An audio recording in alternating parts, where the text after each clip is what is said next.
his accent still slight, but also deliciously different. "Hello, Sabela." This isn't a dream. He's here. You're here. He tilts his head. "You didn't think I'd miss your birthday, did you?" When I don't move, his smile turns amused. "Are you going to let me in, or are we going to do this through the bars of your gate?" This. So many possibilities are contained in that one little word. So many meanings and interpretations. Are we going to do this? My stomach flutters. Jumping into action, I slip the key in the slot and unlock the gate. He steps into the garden, holding my gaze as he pushes the gate closed. We stand toe to toe, me staring up and him looking down. I make the first move, taking his hand and closing my fingers around his. The minute we touch, I become aware of my body in a different way. A powerful and scary way. I become aware of him. This isn't me imagining how it feels to hold his hand. This is real. His skin is warm. The contrast makes me aware of the dewy grass that's cold under my bare feet. I look at our hands that are clasped together. His big palm barely fits in mine.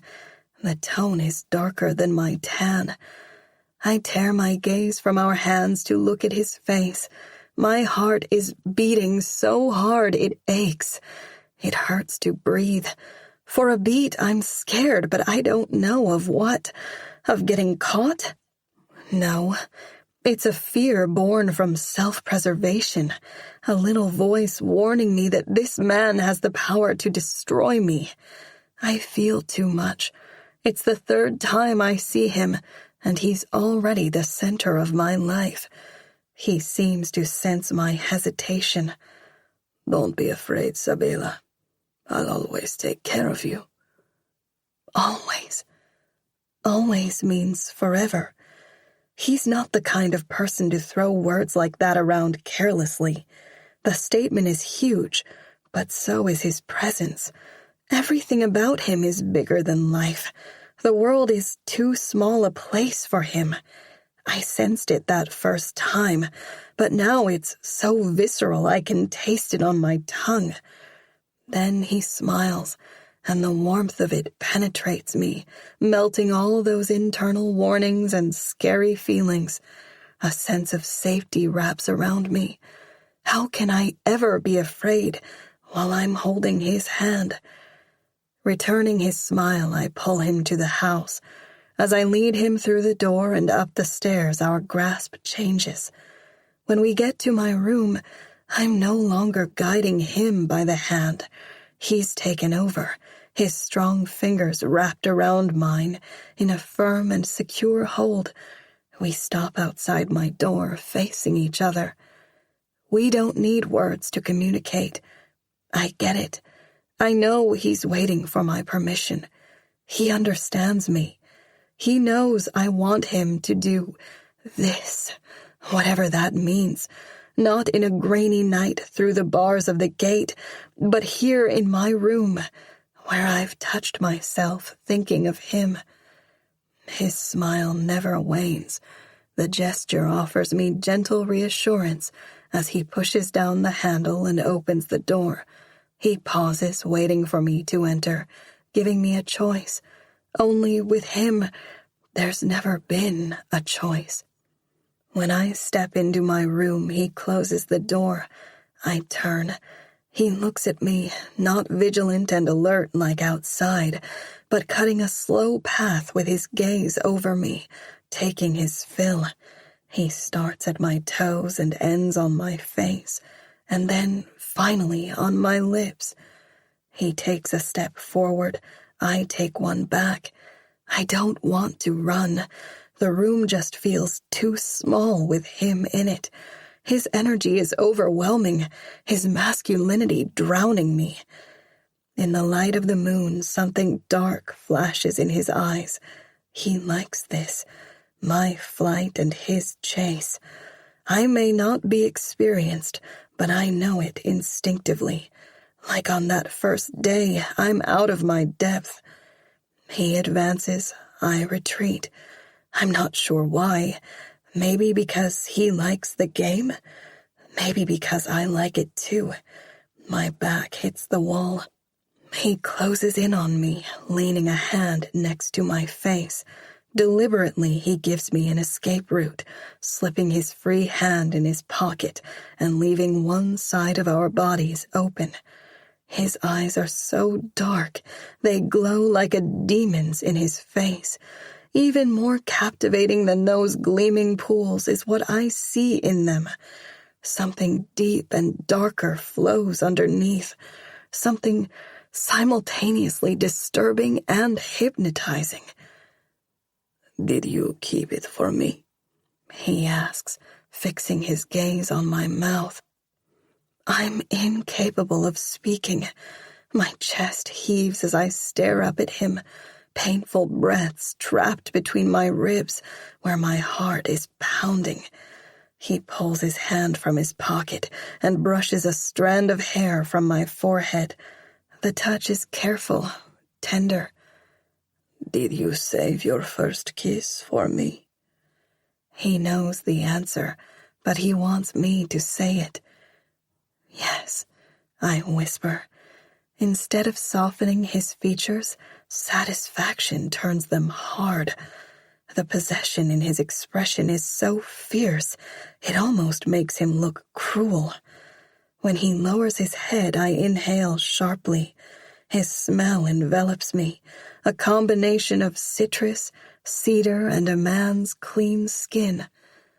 We've never been suggestive or physical in our messages. No sex talk or naked pics. He made the rules and set the boundaries.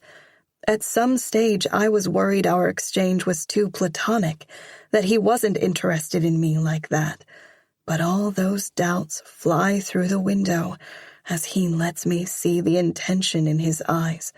He keeps them open as he slowly aims for my mouth, searching my gaze and reading my reaction. My eyes flutter closed. I'm not brave enough to keep mine open. The anticipation drags on, the waiting like torture as his warm breath fans over my mouth with a hint of mint. I want to breathe him in, to taste him. Seconds pass, the world's spinning, and then he does it. He closes the distance. His lips are warm and soft, their pressure gentle on mine. The kiss is dry and pleasant, too fleeting. I'm not prepared for my body's reaction, for the arousal that tightens my nipples and the heat that gathers between my thighs. I squeeze my legs together. My breath catches as the warmth vanishes from my lips. I lift my chin, chasing after the intoxicating heat, but it's gone. Confused, I open my eyes. Angelo stares at me with a shuttered expression. He cups my jaw in his big hand and lifts my face to his. I can't go further with you, Bella. You're only 17. I bite my lip, both disappointed and frustrated. Brushing our cheeks together, he brings his lips to my ear. Happy birthday, Cara. My skin tingles where the roughness of his stubble grates over it. My mouth is dry. Thank you. One day, you'll thank me for more than kissing you. The nuance of his words makes me burn. I recall what he told me, the promise he made on the morning after my party. All your firsts are mine. Taking my hand, he pulls me off the wall. How's Pirate? The change of topic gives me time to gather myself. It's a clever and deliberate effort on his part. See for yourself, I say, motioning to where Pirate sleeps, half covered under my duvet. He goes over and strokes Pirate's fur. He's grown a lot. He looks bigger than in the photos. Pirate meows, stretches, and curls into a ball again. It's been a year, I say. He's an adult now. He sits down at the foot of the bed and pats the space next to him. Come here. I don't hesitate. Now that the initial sensations and the shock of seeing him are over, I'm more at ease. The moment is stolen. I have to make the most of it. I flop down next to him. How long are you staying? I'm flying back tomorrow night. Oh, I say, unable to keep the disappointment from my voice. It's very far to come for just one day. No, he muses, studying me. For you, even a minute is worth coming across half the world. The compliment warms me inside. Did you fly to Cape Town again? To George this time. Where are you staying? At the golf estate. I look at him sideways, considering how to phrase this. I can skip summer school tomorrow. No. His voice is harsh. You will do no such thing. I wince, feeling embarrassed for suggesting it. He continues in a softer tone. I have to see your father about business tomorrow. I won't have much free time. He knows you're here? I exclaim. In town, I mean? No. He grins. It's better that I surprise him. I'm not his favorite person. I frown. Why is that? I don't understand why he feels so strongly about us not seeing each other if he's working with you. His face remains serious, even as he says in a playful way, He doesn't want me to take his princess away. I slap his arm. He's not like that. He raises a brow. Isn't he? No, I laugh, taking care to keep my voice down. He's strict, especially when it comes to letting me go out, but he's not one of those fathers who keeps a shotgun in case someone shows an interest in his daughter. In a flash, his eyes darken. He should. He didn't with Maddie when Jared started dating her. With you, it's different. Different how? He lifts his hand to my face, but drops it before touching me. You're mine. The words are spoken with so much conviction they leave me speechless. Will I ever get used to his intensity? Wiggling a gold signet ring from his finger, he says, Give me your hand. What are you doing? Give me your hand, Sabela. The way in which he says my name prompts me to action. His uncompromising tone demands obedience. A part of me likes it. I like that he's strong, that he's not scared to take control. He grips my right hand and pushes the ring over my thumb. It's too big to fit on any of my other fingers. It's yours, he says, rubbing a fingertip over the embossed crest. Angelo, I exclaim, this looks like a family ring. It's our emblem. He motions at the intertwined wolves. Every firstborn son in our family gets one when he turns 18. I gasp. You can't give this away. It obviously has special meaning. He wraps his hand around mine, squeezing the ring between us. It'll keep you safe. Everyone in my country knows what it means. I'm here, not in his country, and I don't need to be kept safe, but I assume it's some kind of superstitious symbol, like a lucky charm that keeps harm away. The notion is sweet, but it's a family heirloom. I can't keep it. It's too valuable. Keep it for me. Lifting my hand to his lips, he kisses the ring. Promise me you'll wear it until the day I replace it with another. My throat goes dry. I must be misinterpreting his words, but he doesn't give me the time to ponder their meaning. He takes off his jacket and kicks off his shoes, and then he stretches out on my bed, pulling me down with him. We're pressed together on one side of the queen-sized mattress, because Pirate takes up my side. "Can I stay for a while?" he asks, rubbing a lock of my hair between his fingers. Of course. I lay my head on his chest, where I can hear his heartbeat. Even if you wanted to, I wouldn't let you go. Not if I only get to see you for a few hours. Wrapping one arm loosely around me, he hugs me closer.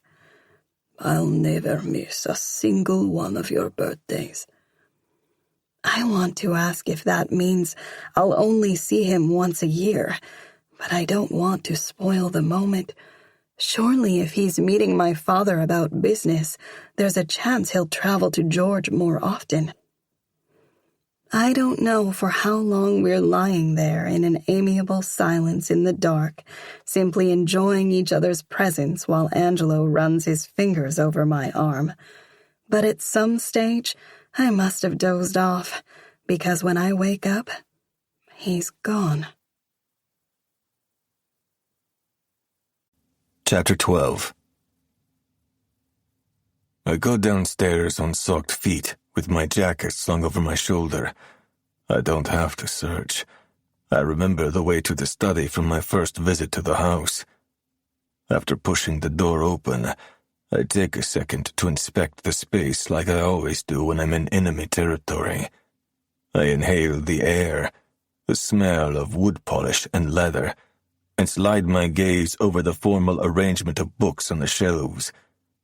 They're not well-loved and often visited books, but books with golden letters on the spines of matching green leather covers, meant to decorate rather than entertain or educate.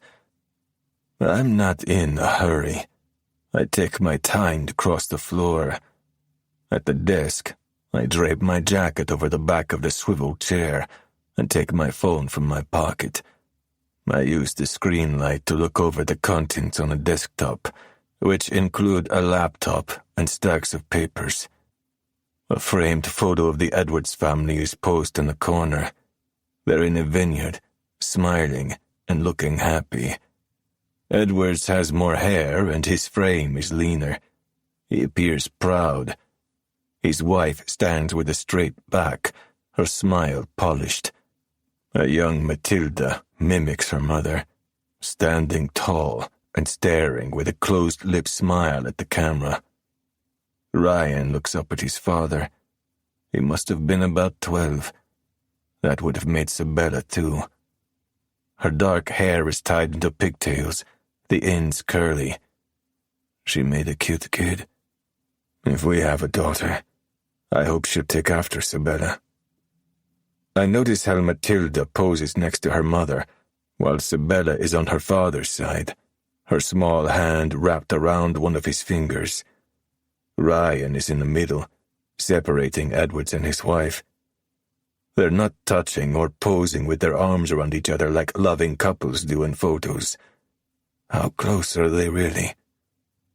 As there's nothing else of interest, I go through the drawers.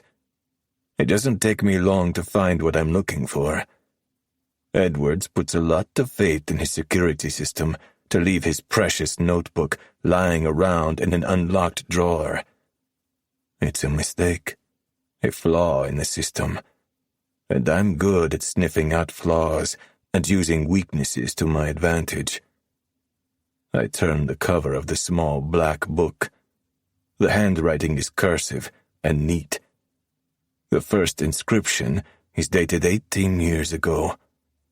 Each page contains a list of names, dates, and amounts. Next to each amount, there's a signature, proof of receipt. I flip a few pages, skipping to the date when Edwards made the deal with my father. Sabella was only 10. I scanned the names, recognizing some of them. A few big ones jump out, people who were high up in government, and had since retired. The names change as the years move on. It's like a map of the country's political history, of who's been in power and who replaced who. But I also notice a few international players, foreign ministers, and big names in the Mafia. 2 of those names are specifically familiar to me. One is connected to the French, and the other to the Corsican Mafia. A quarter of the book is still empty. It will take at least another decade to fill those pages. I don't take photos of the incriminating evidence. I can't be bothered to go through the pains of proving they're not forged. Nothing beats the real thing. The screen of my phone lights up with one or the other notification. I don't read it. It's not important. I shut the book and slide it with my phone into the pocket on my jacket. Through the windows, the horizon is tinted with deep purple. Sunrise is about an hour away. I don my jacket and walk through the sleeping house back to Sabella's room. When I open her door, she's sitting up on her bed, rubbing her eyes. Her dark hair is wild around her face, and her manner is alarmed. She's pushed the blanket I covered her with aside, revealing long legs with a golden tan. She blinks. It takes her a second. Her chest deflates, and the tenseness eases from her shoulders. "I thought you'd left." I closed the door. I wouldn't go without saying goodbye.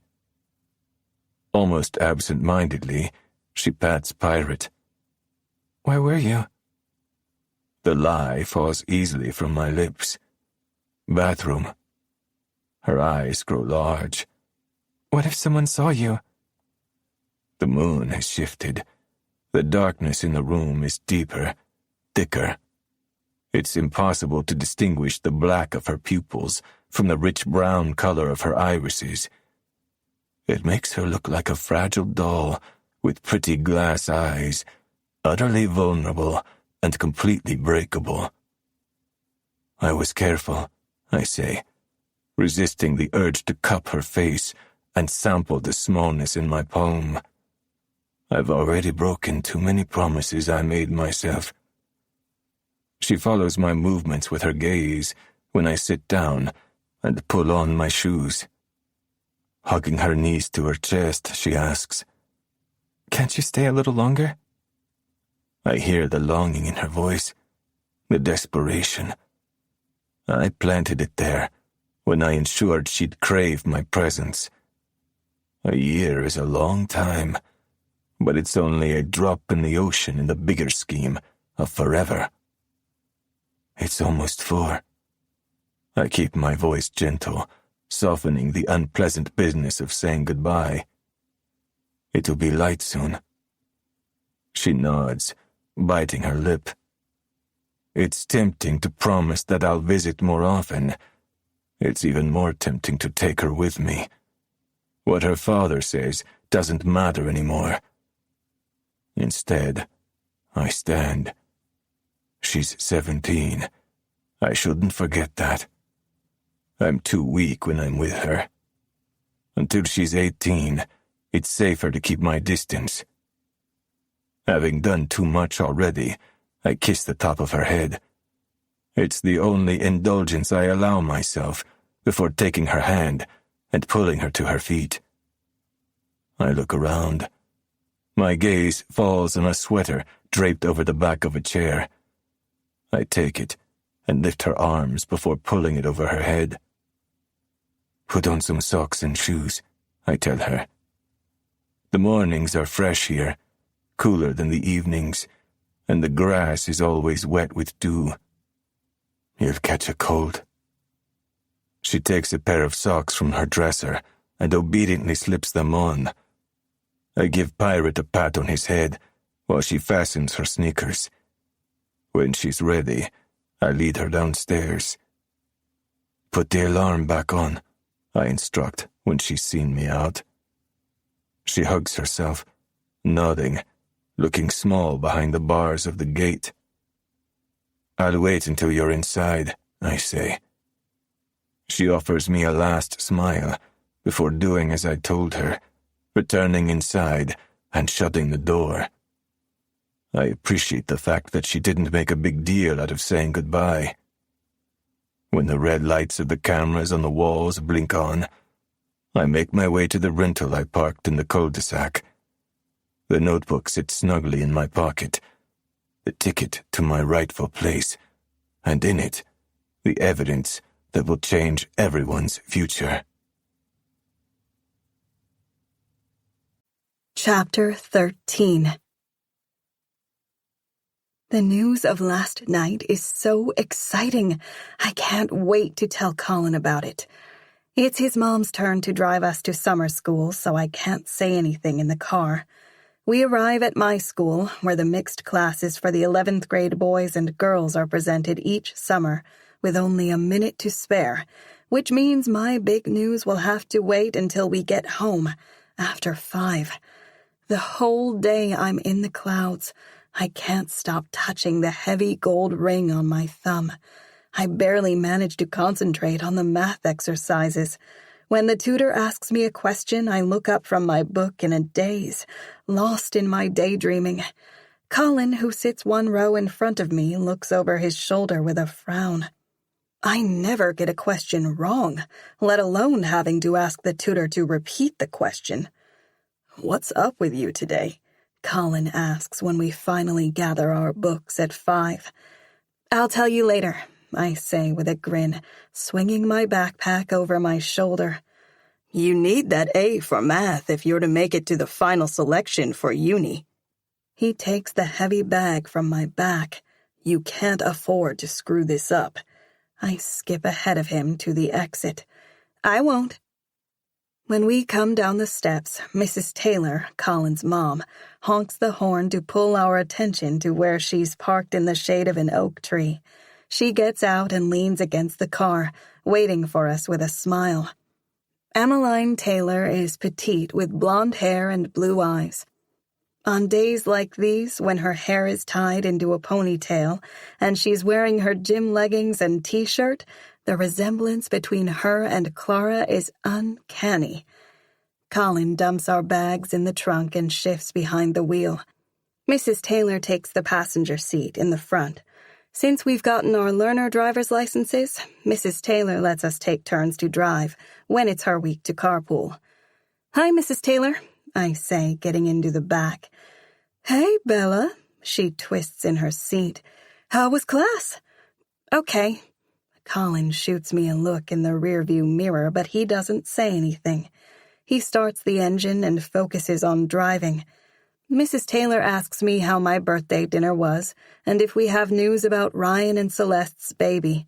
Ryan and Celeste live in Cape Town, where Ryan runs Dad's city office, so we don't see them very often. They only come to Great Brack River for family events like birthdays and Christmas. As we drive up our street, I spot my mom's Audi parked in front of the house. It's strange, almost as if she left it there in too much of a hurry to open the gates. She always parks inside the garage because she doesn't want her windows to get sticky and dirty from the sea air. I thank Mrs. Taylor when they drop me off and tell Colin I'll see him later. We're planning on doing geometry exercises together. We'll be working in his library, where no one ever disturbs us, and I'll be able to tell him about last night. The canteen at summer school is horrible. I didn't eat much of the lukewarm fish pie, and I'm starving. I let myself in through the gate and slowed down when I noticed the cars in the driveway. Dad's Rolls Royce and Ryan's BMW are there. My dad never comes home this early. And what is Ryan doing here? He's not keen on traveling far from home, since Celeste developed complications with the pregnancy. I push the front door open and close it quietly behind me. My dad's heated voice booms from his study. Ryan says something, his tone placating. I drop my bag and pad down the hallway. Sniffling comes from the lounge. I stop in the doorframe. My mom is perched on the sofa crying into a tissue. Maddie sits next to her, rubbing her shoulder. Shit. What happened? Coldness invades my body. Maddie looks up. Her expression is grave when she meets my gaze. She gets to her feet and crosses the floor, her steps quiet on the marble tiles, like in the way people walk at funerals, as if they're afraid of making noise. Putting an arm around my shoulder, she leads me to the kitchen. Doris stands at the counter rolling out dough. For once, she doesn't shoo us away and tell us not to get under her feet. She dusts her hands on her apron and disappears into the scullery. "What's going on?" I ask, my heart beating in my throat. "Has someone died? Aunt Judith or Uncle Fred?" Maddie leans on the counter and crosses her arms. "There's been an incident." My voice comes out hoarse. "What incident?" She's calm, taking after Ryan in that sense. But I don't miss the tension in her face. "Someone stole Dad's notebook." I battle to make sense of it. "What?" "Someone broke into the house and stole Dad's book, the little black one he kept in his desk drawer." "But," shaking my head, I open and close my mouth, finally only managing, "Why?" "The book is important." "I don't understand. Why is Ryan here? And why is Mom crying about it?" She lowers her voice. "Dad's been involved in some bribing." "Bribing?" My breath catches. "What do you mean?" She waves a hand. "He paid some people under the table." I go colder still. "I don't believe it. Dad would never do that." "It's how business is done here. Everyone does it. The thing is not to get caught." "What does that mean?" I lean my hand on the table to steady myself. "What does that mean for Dad?" "Dad and Ryan are dealing with it." "What's going to happen to us?" I ask, panic constricting my chest. "Nothing," she says, her voice stern. "What's important right now is to figure out how it happened, because it can never happen again." She glances at the scullery and continues in a quieter tone. "Someone cut the alarm and the cameras last night." Her words hit me like bullets. Blood pumps through my body and rushes to my head. She straightens. "Naturally, we can't involve the police." I hear her through the gushing in my ears, her words distant and distorted. I look at her, see her lips move, but I don't register what she's saying any longer. "Someone cut the alarm and the cameras." And I know who took the book. I don't know what's worse. The betrayal that burns like acid in my stomach and pushes up with bile in my throat, or the shame that cripples me. The shame, I think, of being stupid and naive, of being an accomplice, of being selfish and hurting my family. I draw back my hand, noticing how much it's shaking, noticing the flowers stuck to my palm. Just have to give them a moment. Dad isn't himself. "Maddie," I stare at her. She's still talking. I nod, the movement mechanical. She grips my shoulder on her way to the door. A rare show of affection. No, not affection. Support. My thoughts are scrambled, my body shaking with the devastating blow of deception. Blazing red hot in the wake of that deceit is nauseating fear. It's my first taste of the ugly sentiments, and I don't care for them. What have I done? I glance over my shoulder at the straight set of Maddie's back, how strong she is when she needs to be. "I'm going to Collins," I say, making a rash decision. Maddie turns to me. "You can't tell anyone about this." "I know," she sighs. "Maybe it's not a bad idea to hang out at Collins for a while, at least until the worst of it is blown over. I suppose Dad will want to speak to us before dinner. Make sure you're home by then." Her heels click down the hallway, her steps that strange funeral march again, cautious and subdued. Before Doris has a chance to return and question me, I escape to the entrance and snatch my mom's car key from the table where it lies next to her handbag. I'm too upset to think about taking her car registration papers or my license. I walk out of the door and push through the gate. The Audi is an automatic. It's not difficult to drive. I get in and start the engine, not bothering to check the mirrors or to adjust the seat. At the bottom of the street, I floor the gas. My eyes burn, but they remain dry. Good. Angelo doesn't deserve my tears. The line in the middle of the road blurs and doubles. I rub my eyes with the heel of my palm, trying to clear my vision. I'm driving like a maniac, way too fast, and it's only sheer luck that I don't get pulled over by a traffic cop before I reach the golf estate.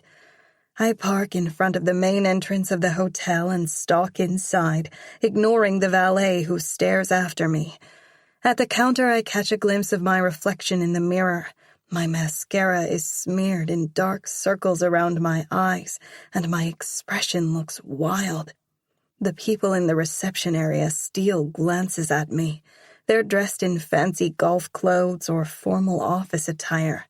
My favorite t-shirt with the whale on the back, dating from an aquarium visit 2 years ago, stands out like a sore thumb.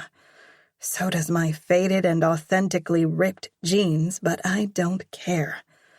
As I don't have a bag with me, I shove the car key in my back pocket. Drumming my fingers on the counter, I wait. There's no one else but me, but the concierge is in no hurry to help me. Anger makes me brazen. I lean an elbow on the counter and put myself in the concierge's space. "Mr. Russo's room number, please?" The man's voice is neutral. "We're not allowed to give out room numbers, ma'am." "He's expecting me," I say, smiling sweetly, speaking too loudly. The concierge glances around. They don't like people to make scenes in upmarket places like these, especially not underdressed and underaged girls who ask for grown men's room numbers. I lift my hand, showing him the gold ring on my thumb. "Why don't you call him and check for yourself?" Something passes over his face as he takes in the ring, some recognition that gives life to his otherwise cardboard-like countenance. He doesn't have to check the guest list. "The penthouse suite." Of course, there's only one penthouse suite. I slam a hand on the counter, palm up. "Give me a card." His mouth tightens. "I'll need your name, please." "Sabella Edwards."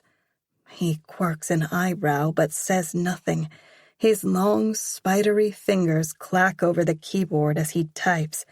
A moment later, he pushes a key card in a paper envelope toward me. "Thank you," I say. He doesn't bother with a reply. I grab the card and cut across the foyer. When I look back over my shoulder, he's got the phone pressed against his ear, no doubt alerting Angelo that I'm on my way. There are only 2 floors, but my legs are too wobbly to navigate the stairs. I stab the button of the elevator to call it down, repeatedly hitting the button until the doors slide open. The man and woman who were also waiting for the elevator step aside, not getting in with me. I jam the heel of my palm on the top floor button. The doors close, shutting me in.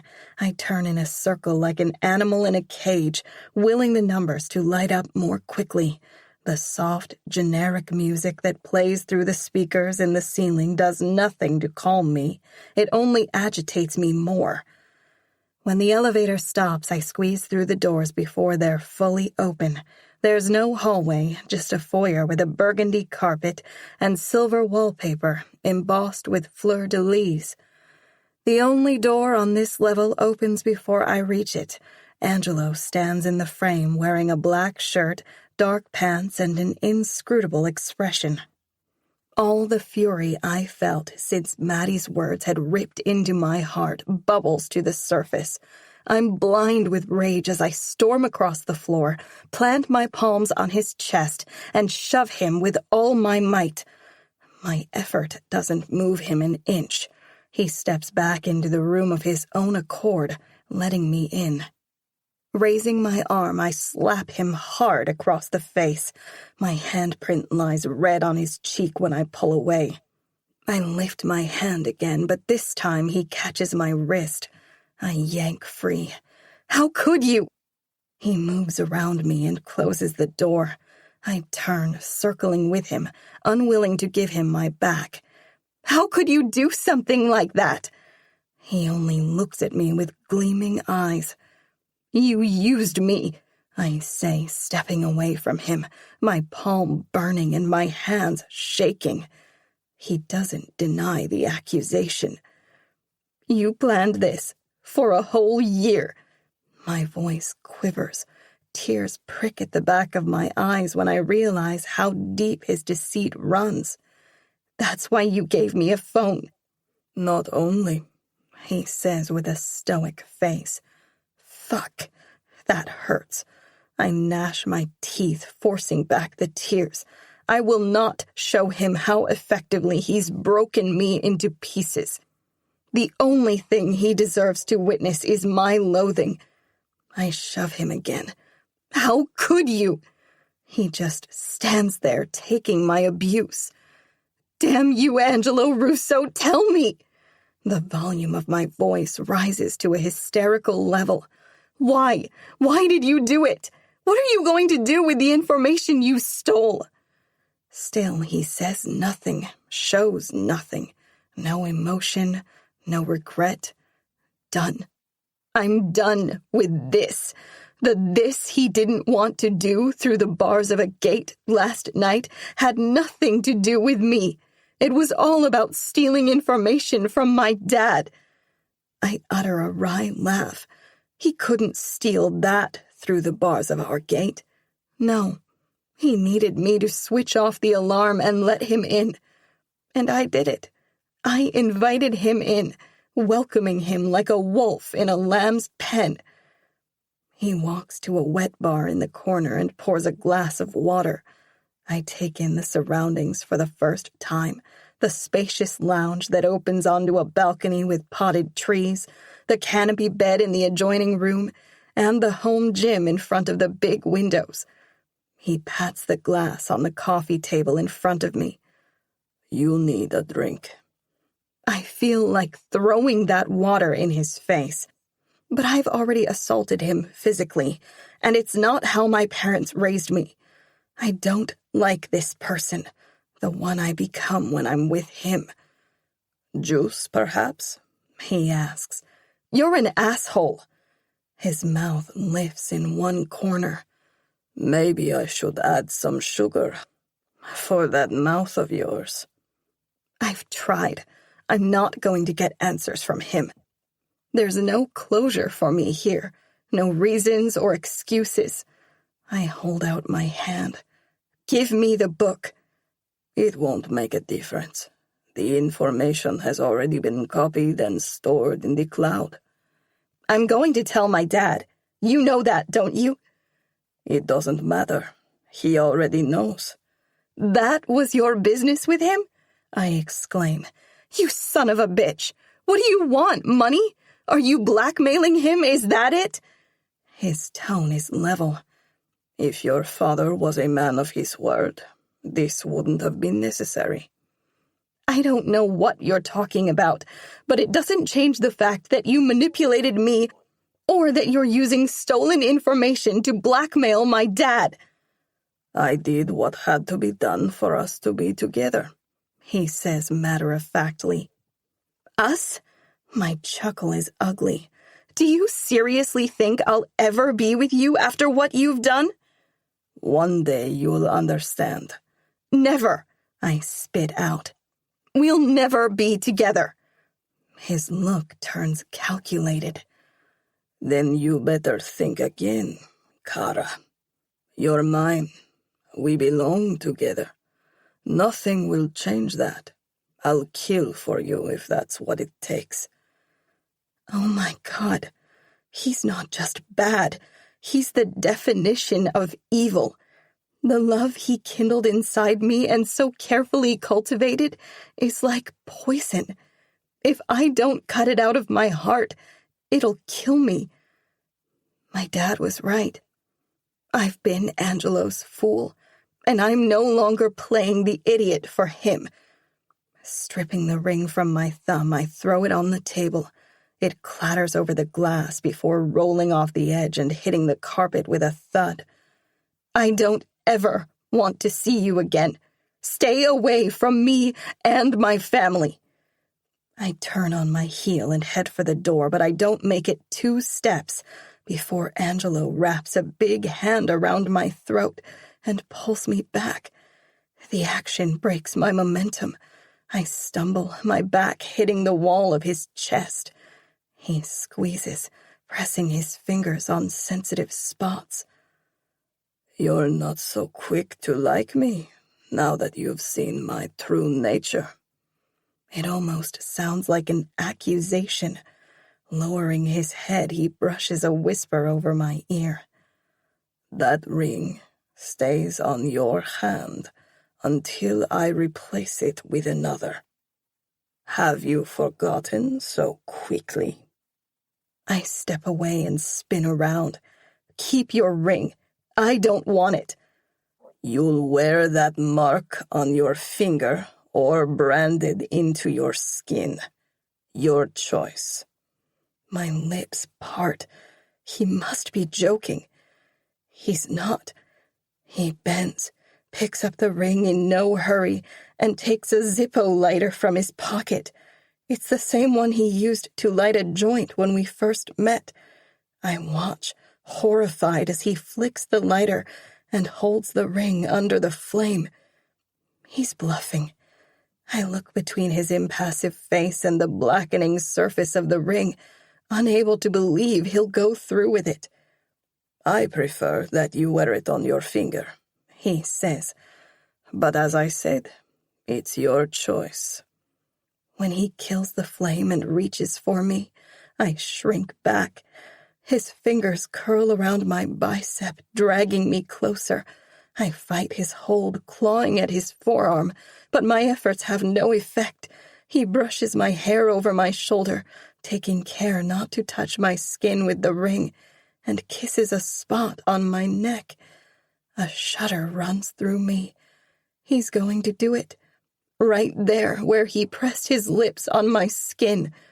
Wait, I cry out, straining in his grasp. He blows over the spot that's wet from his kiss, making my skin contract. It'll hurt, but I'll put you out first. Wait, what? Put me out? What does that even mean? No, I claw at him again. I'll wear the ring. He stills. What was that? I push him off me. I'll wear the ring. Definitely the better choice. He goes to the table and drops the ring in the glass. It makes a hissing sound when it hits the water. He stirs the water a few times with his finger before taking the ring out and rubbing the black off on a napkin. Gripping my hand, he pushes it back onto my thumb. He closes his fingers around my nape again, pulling me closer and bringing his lips to my ear. If you ever take it off, I'll know. I don't ask how. I don't want to own that knowledge. My legs buckle a little. I just want to go home. Not daring to look at him for fear of seeing the smug victory in his eyes, I walk to the door. He steps in front of me, cutting me off. How did you get here? I push past, but he grabs my arm. Who brought you? I drove. By yourself? Yes. Not letting go of my wrist, he grabs his jacket from a hook on the back of the door. What are you doing? I ask. Driving you home. Are you out of your mind? You have a learner license. Driving alone is illegal and dangerous. I gape at him. You're worried about illegal driving after you broke into our house? I didn't break in. He lets me go to pull on his jacket. You let me in, and it's your safety I'm concerned about. I may have let you in, but only because you tricked and deceived me. Taking my arm again, he opens the door. You'll get over it. Fuck you. We're going to have a serious talk about that mouth. Let me go. Stop struggling, Sabella. He tightens his hold. I told you I'm going to see you home safely. Don't pretend to care about my safety. I don't have to pretend. He drags me across the foyer and into the elevator. We get out when the doors open on the ground level. People stare as he steers me through the lobby, but he pays them no heed. A man with a shaved head dressed in a dark suit waits outside. Angelo takes a key from his pocket and throws it at the man. Follow us. He motions at my mom's Audi. Is this her car? The man nods. Angelo dips his hand into my back pocket and pulls out the key. Hey! I try to grab it from him, but he holds it out of reach. Give that to me! The man gets into a Mercedes parked in the lot, while Angelo bundles me into the passenger side of my mom's car. Who's that man? My tone is sarcastic. Your bodyguard? Yours, he says, starting the engine. What? His name is Rock. He pronounces it like rock. He'll be keeping an eye on you. I cross my arms, facing forward. To make sure I don't run to the police? He only chuckles, knowing very well if my father is involved in paying bribes, going to the police isn't an option. Some of the fight has left me, bringing on sudden exhaustion. Without the armor of anger, I'm frightened. How will my dad react? Will he hate me? Will my naivety and disregard for his wishes ruin our relationship? We drive in silence, Rock following in the Mercedes. At our house, Angelo stops in front of the gates and cuts the engine. See you soon, Cara. I don't think so. He only smiles, gets out, and closes his door. When I don't move, he comes around to my window. Go inside. He doesn't get to tell me what to do. But it's almost dinner time, and I don't want my parents to go look for me at Colin's house. I don't want them to see me outside our house with Angelo. He opens my door and offers me a hand. Ignoring his proffered palm, I take the key from the console between the seats and get out. His eyes burn holes at the back of my head as I let myself through the gate, but I don't look back. Not this time. Never again. Chapter 14. On my way to the airport, I stop at a lookout point, get out and watch the sea. It's a clear but windy morning. Angry waves break on the shore. Seagulls dive low over the water, their cries piercing the crushing noise of the surf. The scenery is growing on me. I can get used to this. But I prefer the rugged coastline of Cape Town. It's closer to home, except for the Atlantic current that makes the water cold, even in summer. It's much more pleasant to swim here in the warmer Indian Ocean. As I have a few moments to spare before my flight, I let my thoughts wander. It's not a luxury I often have. I've been taking on more responsibilities at home and in the business, as my father has been weakening. It meant cutting my studies short, but I don't mind. Life is the best school. I learned more from being involved in the business than what any book can teach me. The family is my priority. My uncles and my mother's family, although we've never met them, are dependent on our business. The money we make feeds many mouths, including the families of the 400 and something employees we have on contract. I can't let them down. Soon, Sabella will be one of those people depending on me. I'll be a husband. My duty not only to protect and care for my wife, but also to ensure the bloodline continues, to produce an heir. I take my phone from my pocket and video call my father. A moment later, my sister's face comes onto the screen. In the sunlight falling over the dining room table, her hair has a red glow, except for that difference, and being more feminine in bone structure and build, we're an exact replica of each other. "Hey, Ange," she says, shoving a spoonful of cereal into her mouth. "Wow, nice view. Where are you?" "Close to the airport. Why aren't you having a proper dinner?" Adeline rolls her eyes. "This is a proper dinner." "You know there are hardly any nutrients in that junk you're eating. You're just stuffing your face with sugar and fiber." She points the spoon at me. "Just because you were born 3 seconds before me doesn't make you older and wiser." "Obviously wiser where nutrition is concerned. What kind of a wife will you make for your husband?" I say that last part only half playfully. She scoffs. "I'll marry a man who knows how to cook." "You'll marry a man who'll be a good provider." The phone dips, the camera pointing at her legs as she swings them over the chair before her face comes on again. "Unlike you, I'm in no rush to get married." Her hair bounces on her shoulders as she walks.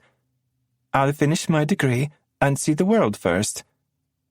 My twin is neither romantic nor maternal. "How's school?" She enters a room, the kitchen judging by the big windows overlooking the garden, and makes a face. "You asked me that before you left."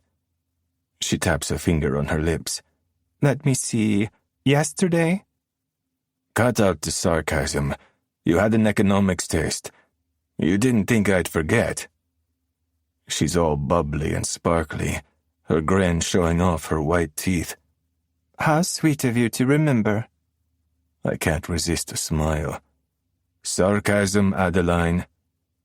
"Of course it went well. What did you expect?" "Nothing less." I turn serious. "How's Papa?" She sobers. "As well as he can be.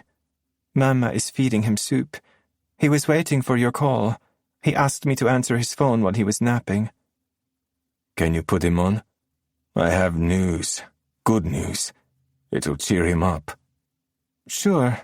Let me put my bowl in the dishwasher, and I'll take the phone to him." She moves down the hallway and up the stairs.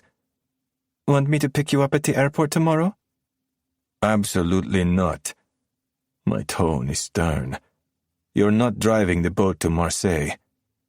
She bats her eyelashes. "You do?" "It's different." "You're such a macho guy, you know that? Sexism went out of fashion like 5 decades ago." "The answer is no. In any event, you have school." "Fine." She blows out a dramatic sigh. "Just don't overdo your practice run as head of the family." The moment the words are out, she bites her lip. "I didn't mean it like that." I wince. "I know." "Here's Papa." She blows me a kiss. "Bon voyage."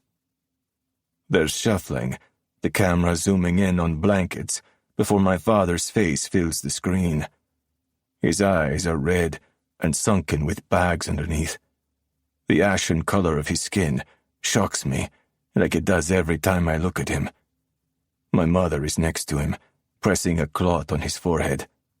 "I'm good," he croaks, pushing her hand away. "Hello, Angelo." My mother leans closer to my father, her smile warm, albeit a little strained. Her dark hair is knotted in a bun, wisps falling around her oval-shaped face. At 38, she hardly has a wrinkle. Her skin is smooth, and her features are youthful, yet a permanent tiredness makes her seem older. "Are you well?" "Hello, Mama. I've never been better." She picks up a tray. "I'll make ratatouille tomorrow." That sounds good. We say goodbye, and then she leaves my father and me to talk business. "How did it go?" he asks in a raspy voice. "Exactly as planned." He nods, closes his eyes for a moment, and drags in a long, rattling breath. My gut clenches, as if in an empathic response, it becomes difficult to breathe. Time is running out. The specialist's words repeat in my head. Without an operation, my father has a few months, a year at most. If only he wasn't so pig-headed about having the surgery. So precious little left. So much I still want to give. I won't let him go to his grave with the worry of unfinished business. For that reason alone, I take comfort in telling him. It's done. I grip the phone hard, feeling the absence of my signet ring. Edwards signed. Chapter 15. The house is strangely quiet. The clang when I drop my mom's car key on the table in the entrance sounds unnaturally loud. A smell of apple pie wafts from the kitchen, but the delicious aroma of home baking doesn't warm me inside and welcome me like it usually does. Something changed. I don't feel at home in this house any longer. Angelo destroyed my haven with his despicable betrayal. I'm like a stranger in the place I grew up in. The walls close in on me, but I don't feel safe outside either. Angelo's words repeat in my head that someone will always be watching me, that he'll always come back for me. But I don't want to think about him. I can't. Not now. I have to push those disturbing thoughts aside and do what has to be done. Taking my phone from my bag that still lies on the floor next to the door, I send a text message to Colin to tell him I won't be over tonight, making up a feeble excuse of being tired. Maddie exits from the kitchen as I shove my phone in my pocket. "There you are." She scrutinizes me, studying me more closely than usual, and says in a manner much friendlier than her norm, "We're having dinner in 10 minutes. Go wash up quickly." Picking at a cuticle, I glance down the hallway. "Where are they?" "In the study." I nod and swallow. "Are you all right?" she asks, phrasing it as if I shouldn't be. I'm not, but I nod again. "Okay." She brushes down her skirt. "I'm helping Doris with the final touches to the dinner. Come give us a hand to set the table when you're done." When she goes back to the kitchen, I walk with leaden steps to the study. I stop in the doorframe. My mom sits on the sofa, her eyes unfocused as she sips amber liquor from a tumbler. Ryan leans against the windowsill with one hand in his pocket and a glass of the same liquor in his other.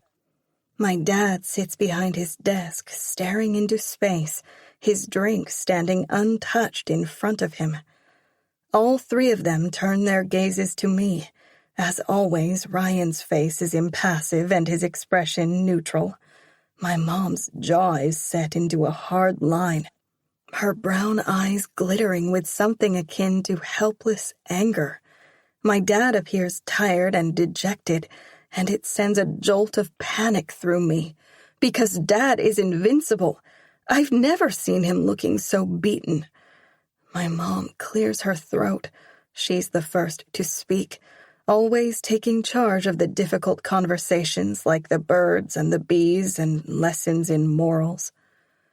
"Did Maddie bring you up to speed?" "Yes."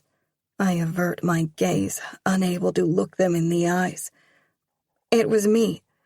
Silence falls over the room. When I raise my head, my mom is sitting up straighter, staring at me with colorless cheeks. "I'm sorry," I say, my tongue tripping over the words. I didn't know. The glass makes a sharp clink as my mom puts it down on the table. "What did you say?"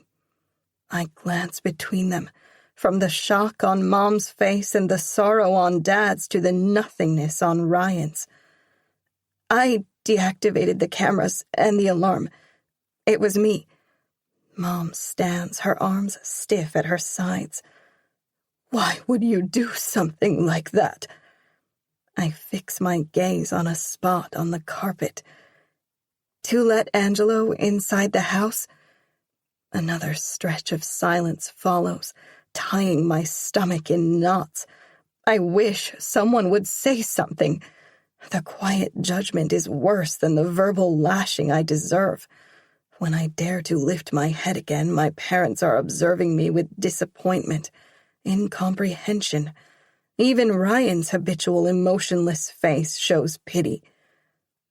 "Why?" Mom exclaims, the word no more than a whisper. "He wanted to wish me a happy birthday." I wring my hands. "I didn't know he planned on taking the book." Mom balls her hands into fists. "You brought him into our house? Into your room?" "Nothing happened," I say quickly. "I swear, he sent me a message to say he was outside. He came all the way to say happy birthday in person." I pause. "So, I let him in." My dad's voice is hard. "What happened, Sabella?" "Nothing. We just talked. I fell asleep. When I woke up, he was gone. I thought he'd left, but he came back, saying he'd been to the bathroom. Then he said goodbye, and I let him out." I shrug, feeling miserable and stupid and small. "That's all." My mom pulls back her shoulders and walks to the door without sparing me a glance. "Mom," I say, my tone pleading. When she all but shoves past me, I don't have a choice but to step out of the way. I bite my lip, turning to my dad. "I'm sorry." My voice breaks as the tears I'm trying to hold back slip free and roll over my cheeks. "I'm really, really sorry, Dad." Sobs rack my shoulders. I didn't know he was only using me to steal your book." Blowing out a heavy sigh, my dad gets to his feet and rounds his desk. I'm a slobbering mess when he puts his arms around me and hugs me close. I nearly collapse with relief in his embrace, taking the comfort he offers. "Shh." He rubs my back. "It's not your fault. At least now we know how he got his hands on it." Ryan utters a wry chuckle as he sips his drink. "He didn't hire someone to break in, which means the alarm system is still foolproof." His smile is cynical. "I suppose that's something." I pull back with a hiccup. "Aren't you mad at me?" Dad's face hardens. "Angelo Russo is a vile creature. He used you as a pawn in this nasty scheme of his. How can I be angry with you when he's the one to blame?" "Thank you." I wrap my arms around him. "You have no idea how scared I was to tell you." "You did the right thing." I step away, searching his eyes. What's going to happen? My dad and Ryan exchange a look.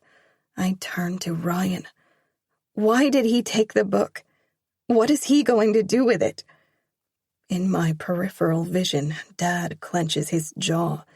Ryan pushes off the windowsill. His tone is calm, as if none of what happened affects him. "He wanted shares in the business." He twirls the glass. "Instead of only taking a cut of the profit, he also wanted power." Is it true? I ask my dad.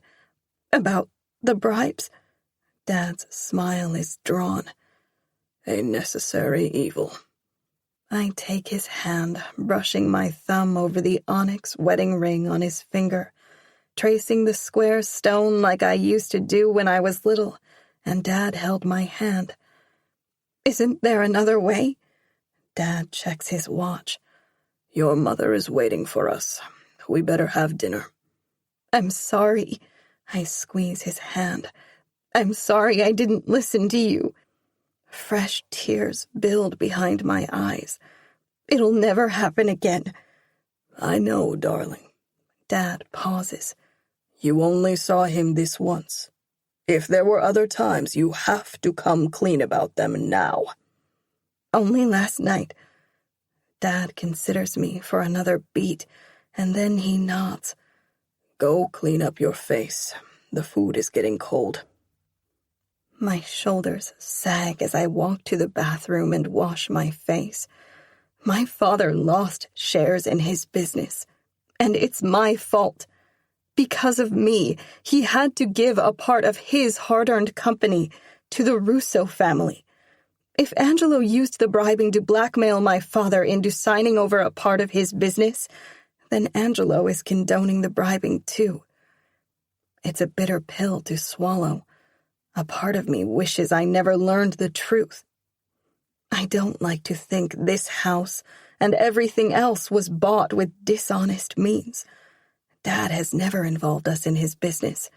I've never understood much about it because he's gone to such great pains to keep his private and professional lives apart. I've always put him on a pedestal. He's always been my hero, and today made a dent in the image I upheld for so long, proving that even my strong, successful, and invincible dad is only human, that he has faults.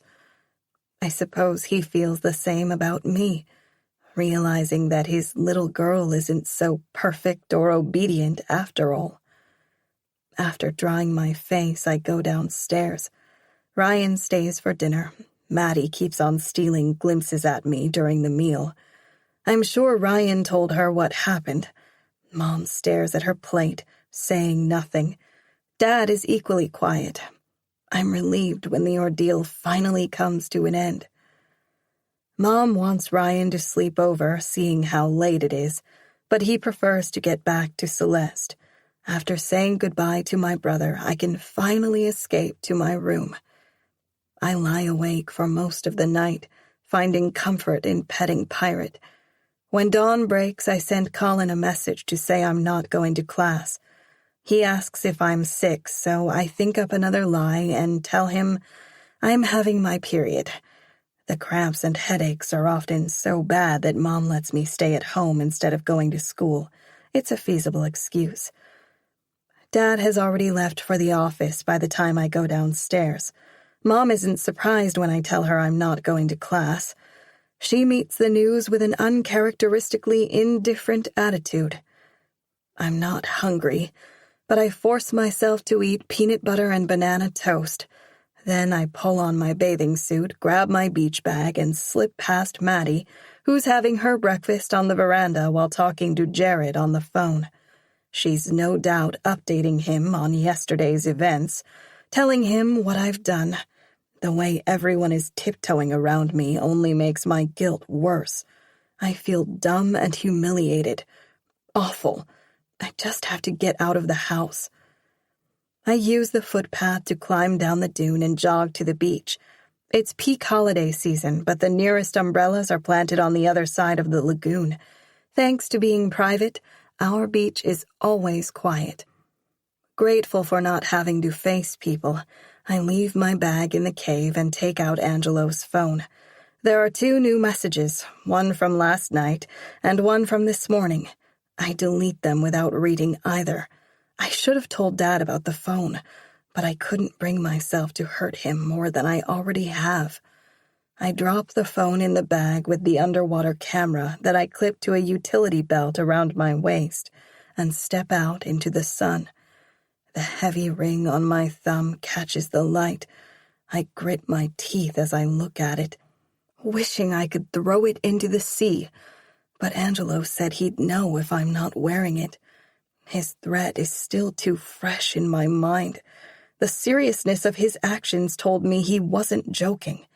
He wouldn't think twice about branding me like an animal. How could I have been so wrong about him? I must be a bad judge of character. Like Dad warned me, Angelo isn't the man I thought he was. Is Rock here now, watching me? I look around as a shiver crawls down my spine. The dunes and the beach are deserted. I should have told Dad and Ryan about that too, but I don't want to spook them unnecessarily. I've done enough damage. Surely now that Angelo got what he wanted, he'll leave me alone. I'll wait a few weeks and do a test by going to town without wearing the ring. If nothing happens, I'll throw it in the trash. For now, there's no one here to witness my actions. With that thought somewhat soothing me, I take the ring off and chuck it inside the cave. It's a pity there's no one around to steal it. From time to time, people cross the river at low tide and walk along the beach toward Glentana. Whenever that happens, Mom calls the police and lodges complaints of trespassing. Sometimes youngsters from the island drive their jet skis and motorboats up and down the surf of our beach, just to piss her off. Today the sea is flat and quiet. I walk in, embracing the coolness, and dive under the waves until I reach the swell. From there I swim with strong breaststrokes deeper into the sea. Despite the stillness of the water, the currents running under the surface are strong. They're especially treacherous where the river runs into the sea. Almost every year, an unsuspecting holidaymaker drowns here. Since the lagoon became popular with day visitors, as well as people camping in the nearby caravan park, the municipality put lifeguards in place. That doesn't prevent the tragic accidents from happening every summer. I swim until my arms ache and my legs cramp. It's too far, I know it, but I want to punish myself. I want to purge myself of Angelo Russo. I never want to hear his name or see his face again. Not in my thoughts or in my dreams. When I'm too tired and too cold, I drift on my back for a while. From this distance, our house is a small white beacon on a green hill, framed by a sandy dune. The colorful umbrellas and towels on the left are pinpoints of the pearly sand. I fit the new scuba mask Colin gave me, suck in a lungful of air, and sink under the water. But I find no joy in the quietness today. A school of sardines torpedoes past on my left, their movements staccato and synchronized. They change direction, heading like one body toward the beach. When they behave like this, it's because they have a predator on their tail. Maybe it's a tuna or swordfish.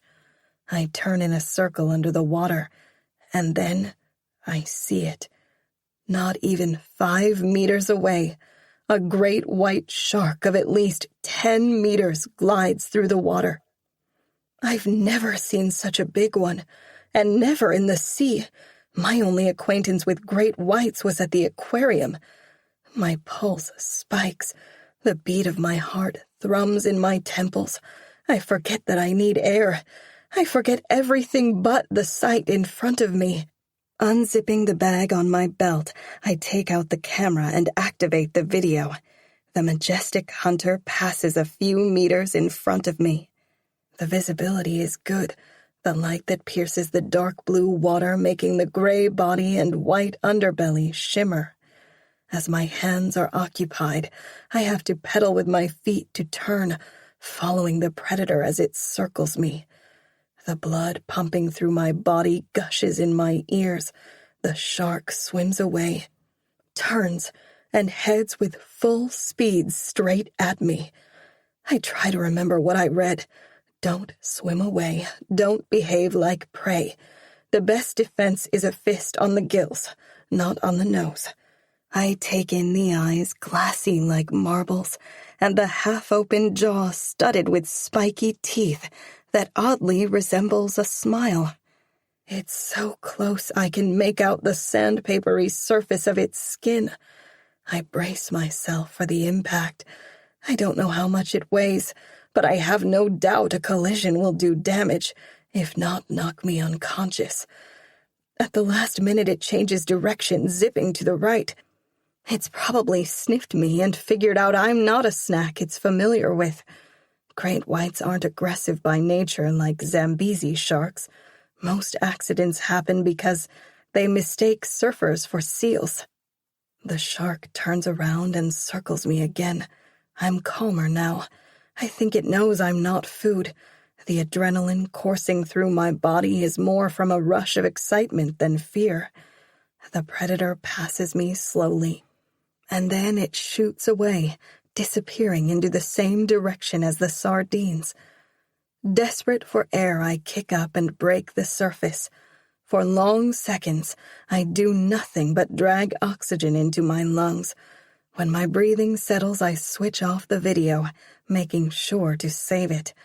I'm high from the experience, my body and brain fueled by the incredible beauty and grace I witnessed. I just hang there in the water, savoring it for a while. I don't feel cold any longer, but when I start to shiver, it's my cue to turn back. Before I swim for the shore, I do what I came here for. I take Angelo's phone from the bag and let it drop to the bottom of the ocean. Chapter 16. Our house is a stone structure that stands on a cliff. The wall of rock dives straight into the sea. To the left, a small bay with a strip of sand provides enough protection to tie a boat. Beyond the bay, terraced gardens lead up the hilly side to the house. On the east side, an Olympic-sized pool overlooks the sea. The garden is planted with rosemary, thyme, lavender, and olive trees. A vineyard stretches down the hill at the back. It's a small vineyard that produces a few bottles of mediocre quality wine a year, but it was never meant to be an industrious enterprise. It's my father's hobby. It was always his dream to own a vineyard. I throw the rope of the yacht to one of our men who waits on the jetty. He greets me with a nod. Once the yacht is secured, he goes on board to close everything and pull the covers over the fittings. I look at the gray sky, taking in the thick bank of clouds as I climb the stone steps that cut through the garden to the front of the house. There will be snow on the mountains tonight. My mother waits on the veranda. Wisps of dark hair showing the first streaks of white blow around her face. She's wearing a beige roll-neck sweater and white slacks, the clothes hanging loosely on her frail frame. She's lost too much weight. My father's illness has taken a toll on all of us. Spreading her arms, she pulls me into a hug. Angelo. Her hair smells of fried butter and zucchini. She's been cooking. I kept you some lunch. She pulls away to look at me, her brown eyes piercing. How was your trip? Good. How's Papa? Better. Her smile gives nothing away. He's over the worst of the cold. He's waiting for you instead of lying down. I told him you wouldn't be here before 3. She turns for the house. Come on, I'll dish up a plate for you. I linger a moment to appreciate the view. The sea runs from turquoise into a darker ring of blue. The colors are lighter here, not blackish blue like the deep, stormy waters of the Cape. Angelo, my mother calls from the house. I go inside and close the door. The house is warm. The high ceilings and big windows allow for plenty of natural light, but today the soft golden ceiling and floor lights expel the grayness of the day. Thanks to the yellow color of the sandstone walls, the 3-story building isn't gloomy like most of the other strongholds guarding the coastline. Not like the hovel in which I was born, before my father made enough money to buy and renovate this place. With teak floors and whitewashed ceilings, The house looks spacious and bright. Heidi, our housekeeper, takes my coat. The man who took care of the yacht enters with my bag and satchel. He hands me the satchel and takes my bag upstairs. A clanking of pots and cutlery comes from the kitchen. Classical music plays in the background. My mother likes to cook while listening to Mozart or Bach. The radio in the kitchen is always on, tuned to a classic station. A fragrance of garlic, oregano, and bell peppers hangs in the air. It's home. These are the things I value.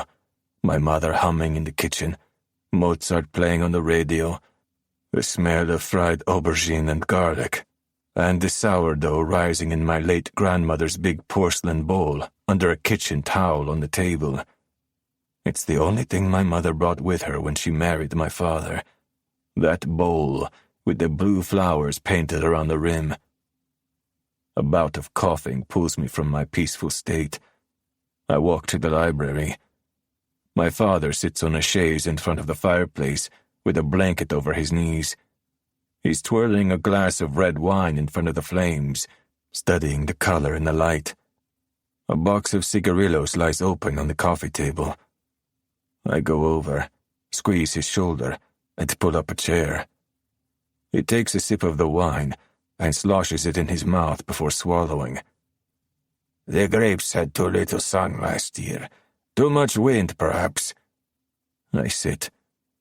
After putting the glass aside, he takes a notebook from the table and jots something down. Did everything go as you'd hoped? Better. Taking the contract Edwards signed from my satchel, I hand it to him. I had our lawyer draw it up. My father hasn't seen it yet. He was too unwell to accompany me to the appointment. He takes his time to read it, going over every line. My mother enters with a tray. She puts a plate loaded with deep-fried aubergine and a generous helping of ratatouille, as well as a wine glass, on the coffee table in front of me. Thank you, I say. I stopped telling her to let the housekeeper do the work a long time ago. My mother needs to do this. She likes to spoil us. Her smile is warm as she leaves the room. My father looks up from the papers in his hand. This is a lot more than we bargained for. He drops the documents in his lap. What did you do to make him sign? Hold a gun against his head? Something like that. I remove the black book from my satchel and hand it to my father. He turns it over and flips the cover. His expression gives nothing away as he scans over the contents. He flicks through a few pages and then lifts his gaze to me.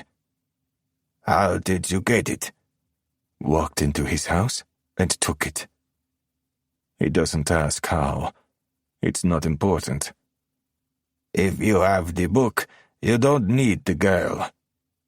He picks up the papers in his lap and waves them at me.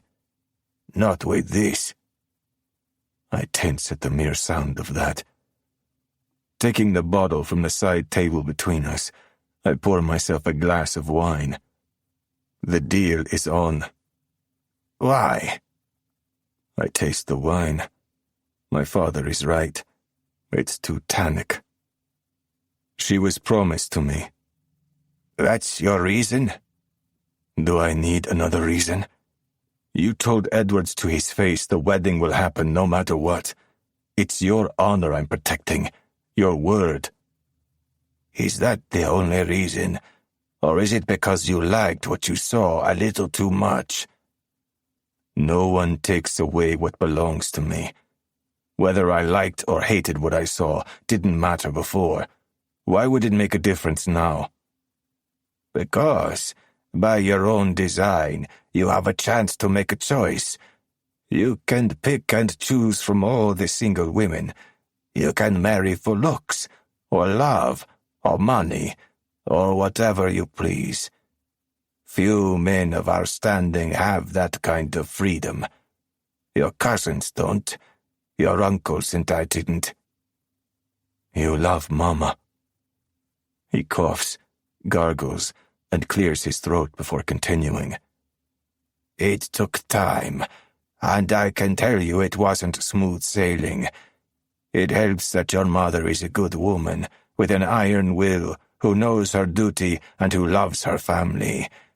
I'm not an easy bastard to live with. I chuckle at that. The illness has made him soft, but he's not as bad as he makes himself out to be. Everyone knows he dotes on my mother. I made up my mind, I say. When she turns 18, her father will give me his blessing, and she will say yes. Why are you so set on seeing this through? They have a good name. It will be valuable for the business. He can't contest the fact. Saying nothing, he hands me the book and the contract and picks up his glass again. I put the book and the documents in the satchel and eat my lunch. When I'm done, my father is snoring, the empty glass tilting in his hand. Removing the glass carefully, I set it on the table. After pulling the blanket up to his waist, I grab the satchel and exit quietly. My mother waits on the other side of the door, standing small and almost guiltily in the hallway, like someone who doesn't have the right to roam freely in her own house. I frown. I don't like that she's sneaking around like a mouse, too scared to make a peep. After all this time, she should be used to the luxury and the grandness of everything. My father rules the business, but the house is her domain. She should be queen here, not creeping down the hallways and tiptoeing to the rooms. The kitchen is the only place where she lets her guard down and where she truly seems carefree. Is it a coincidence that it also happens to be the only room in which my father never sets foot? What are you doing out here? I ask. Waiting for you. Is something the matter? She juts her chin at me. Tell me about the girl. I'm not keen on discussing Sabella. It's private. She's nice. Kind? Yes. She waits. Unpretentious. Honest. She sounds nice. That's what I said. My mother holds my gaze. Does she want this? You? Does it matter? She liked you. I take in the permanent circles under her eyes and the fragile bone structure of her face, how the hollows beneath her cheekbones leave shadows on her clean, scrubbed olive complexion. How happy is she truly? I never said she liked me. I motion with my head toward the library. Have you been listening to our conversations? She shrugs. The walls have ears. My mother never oversteps her boundaries, but I sometimes forget how perceptive she is. She's so quiet, I sometimes forget she's here. What are you getting at? That you shouldn't have spoiled that. Spoiled what? I ask, the muscles around my eyes tightening. Spoiled good feelings. There are little enough of those in life as it is. It's not her business, but I know she means well. Still, I can't help my curt answer. There wasn't another way. She clutches her hands together in front of her. Then stealing information from her father? Yes. My tone is clipped, my impatience winning out. Without something to hold over Edwards's head, he'd never let the marriage happen. Even if she was willing, he would have turned her against me. If you waited until she was older. Feelings are fickle, I say, repeating my father's words. One day she'll understand why I had to do it. She doesn't know? Not why I did it. Her father hasn't told her about his promise, or about us. She's young. In another year's time, she'll be more mature and better equipped to handle the truth. You should tell her. Keeping her in the dark won't make it easier for her later. The handle of the satchel pulses into my palm as I tighten my fingers around it. I'll deal with it as I see fit. The discussion is over. Don't bring it up again. Something like hurt passes through her eyes. But before I can get an accurate read on her, she averts her gaze. Ange! Adeline cries out, barreling down the hallway. I just have enough time to drop the satchel before catching my sister as she throws her arms around my neck. She smacks a kiss on my cheek. You're back. Laughing, she lets me go and wipes something from my face, presumably her lipstick. You should have told me.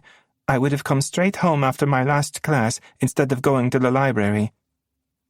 My mother gives an awkward smile before slinking away, allowing us space as if she's not welcome in our circle. Like an outsider. Guilt constricts my chest as I follow her retreat with my gaze over Adeline's shoulder. Hey, Adeline says, punching me in the stomach. I'm talking to you. Quiet. I glance at the library. Papa is sleeping. She blows out a breath. It's been hard. Then her expression brightens. But the doctor reckons he'll be fine in a couple of days. It's only a cold. She picks up the satchel and hooks her arm around mine. Have you eaten? If I know Mama, she's been cooking all day. Let's grab a hot chocolate, and you can tell me all about the love of your life. I scoff. She's hardly that. She swings the satchel around and punches me with it. Be nice. Love takes time to grow. It doesn't happen overnight. Psh, you're such a cynical man. Pulling me toward the kitchen, she continues. What did you give her for her birthday? I hope you made an effort with the gift. Women pay attention to small details like that. The bracelet was nice, but Papa chose it. It's not the same, you know? Adeline's enthusiasm and love of life are always contagious. Smiling despite myself, I say, I did give her a cat. You said she rescued it. I got everything the cat needed. Drawing me into the kitchen, she shakes her head. Nope, that doesn't count. A phone? She dumps the satchel on a chair. Getting better, but that's still last year. What about this year? I take a seat at the table and fold my hands on the top. A kiss? No, that was for me. So? Adeline asks, with her head buried in the fridge. I hope you didn't have something impersonal delivered. She straightens with a carton of milk. Like flowers or chocolates. She makes a face. That's for men who don't want to take the time to think about it and put effort into picking out something themselves. I gave her my ring. Silence wraps around us as my sister freezes on her way to the stove, gaping at me with round eyes. Why did I tell her that? It wasn't my plan. It wasn't not my plan either. If anyone notices that my ring is missing, I have no issue about telling them what I've done with it. Maybe I just wanted to shut her up. It takes her a moment to come to her senses. She glances at the naked ring finger of my right hand and back at my face. A slow smile curves her lips. Pointing the milk at me, she says, Now that's a birthday gift with meaning. I'll replace it with her own ring, of course. Of course. Her expression is radiant. And, like a considerate fiancé, you'll let her choose it. I don't reply. I doubt Sabella will want a ring, especially not from me. Not that it matters. There won't be a choice. Not in the ring she wears, and not in the husband she marries. Chapter 17. A man stands on the shore. I recognize the dark suit and his shaved head even before I reach the first breaker.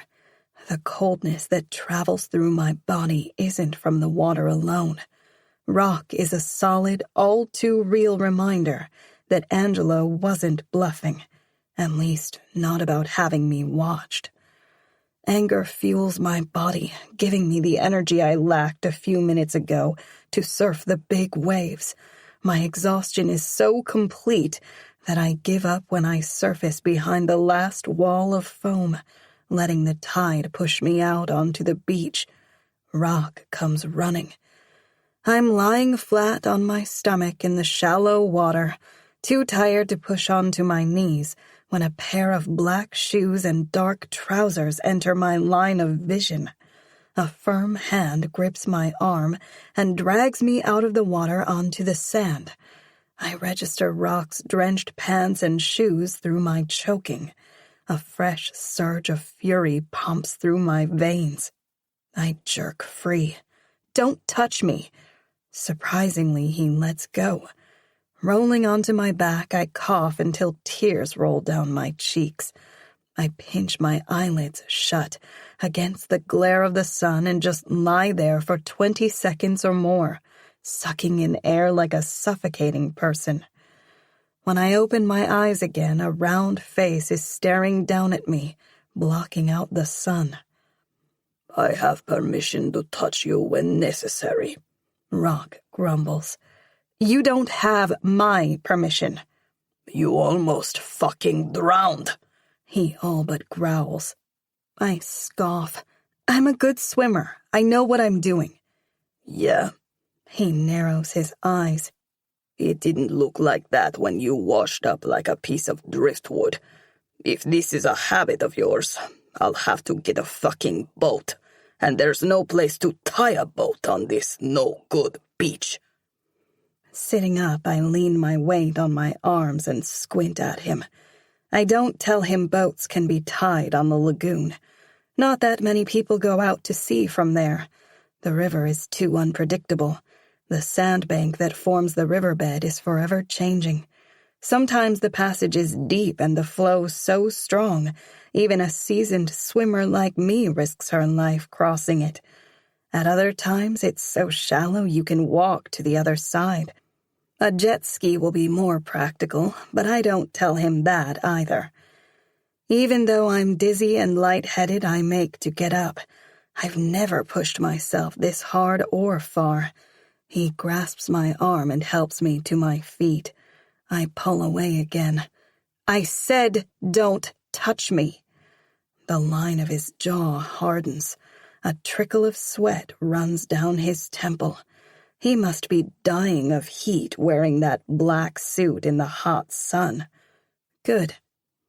Dusting wet sand off my butt as best as I can, I ask, "What are you doing here anyway? Checking up on me? What am I going to do, swim to the nearest police station?" His nostrils flare as he dips his hand in his pocket and pulls out a phone. "I brought you this," he adds with an evil smile, "as yours died." I grit my teeth. He knows what I did. He knows I threw Angelo's phone into the sea. I don't take the new phone. I turn on my heel and head for the cave. He cuts me off. For a few beats, we're in a stare-off, neither of us moving. Fine. I plonk down in the sand and pretend to be sunbathing. From the corner of my eye, I see him stomping away, his dress shoes sinking into the sand. Not 10 seconds later, he's back with my clothes bundled in one hand and my towel in the other. He dumps everything on my chest. "Get dressed." "Is that part of your job, telling me what to do?" "It's keeping you from harm, including letting yourself burn and get skin cancer." "I don't burn that easily." "Doesn't matter. You need to wear sunblock." Making a face, I say, "Did Angelo give you a rule book with a list of things I'm not supposed to do?" The moment I say his name, a deep, searing ache settles in my chest. I may not want to see him again, but it's going to take more than saying so to get him out of my system. He's wormed his way in deep. I fell hard and completely. Exorcising him isn't going to happen overnight. I swallow the lump in my throat. Get dressed, Rock mumbles again, crossing his arms and turning his back on me. I glance at the top of the dune. The windows of our house look out over the sea, but you can't see the beach directly below unless you're standing on the lawn. My mom and Maddie hardly ever come down here. They don't want to spoil their perfect complexions or get wrinkles from the harsh southern hemisphere sun. Both of them hate the sand. Dad is too busy at work to enjoy the beach. The only other person who comes here is Colin, and he's at summer school. No one is going to spot Rock and ask me about him. Just as well, because I won't know how to explain. My parents don't know that I confronted Angelo, or what transpired during that conversation. I consider arguing, but I was planning on heading home anyway. I hate to admit that Rock is right. Being spiteful will only leave me with a painful sunburn. It's almost noon. The sun is at its highest. Is this going to be a regular thing? I ask, unclipping my utility belt and letting it drop on my towel. I hop on one leg to pull on my shorts. Is what going to be a regular thing? You interfering in my life? I push my arms into the sleeves of my shirt. Am I going to have to look over my shoulder every time I leave the house? Although I infuse my tone with a good dose of sarcasm, the thought makes me shiver. The idea isn't to make you feel uncomfortable. No, I force a laugh. Stalking isn't supposed to make me feel uncomfortable. Turning, he regards me through the slits of his eyes. Don't do anything stupid, and you'll forget I'm here. I snort. Right. He mumbles something in French, I think, something that sounds like a string of profanities, and shoves Angelo's ring at me. You shouldn't let this lie around. Snatching it from his palm, I push it over my thumb. You preferred that I swim with it? Maybe I will. You can tell your boss you insisted when you explained to him why it dropped off in the sea. I add under my breath, where it belongs. Don't be a wise ass. Don't overstay your welcome. A thin smile stretches his lips as he tilts his head, shaking it while studying me. My beach bag hangs over his shoulder. I grab the strap and yank it free. He watches with a broody expression while I shove my towel and utility belt into the bag. Your phone, he says, taking it from his pocket and holding it out at me. When I don't move, he drops it in my bag. Keep it on you, and charged at all times. I cross my arms. Or, his smile stretches into a grin. Or be prepared to see a whole lot of me. Not sparing him another glance, I charge toward the lagoon. The river isn't coming down strongly today. The water has eaten away the sandy banks on the sides, leaving a deep sandcastle canyon, but at the bottom, the washout is shallow. Digging my heels into the edge of the bank, I slide down as the sand gives way under me. Somewhere behind me, Rock curses. I make my way through the water and climb up the embankment on the other side. Looking back, I take perverse pleasure from how Rock sinks knee-deep into the middle of the river with his shoes in one hand and his socks in the other. The riverbed is like quicksand in places. If you don't know where to walk, you can be sucked in up to your waist. You have to look for the darker patches of harder sand. I quickly make my way past the children splashing in the shallow water of the lagoon and the men fishing farther along the shore. The sand burns my soles when I cut across the beach to the bridge.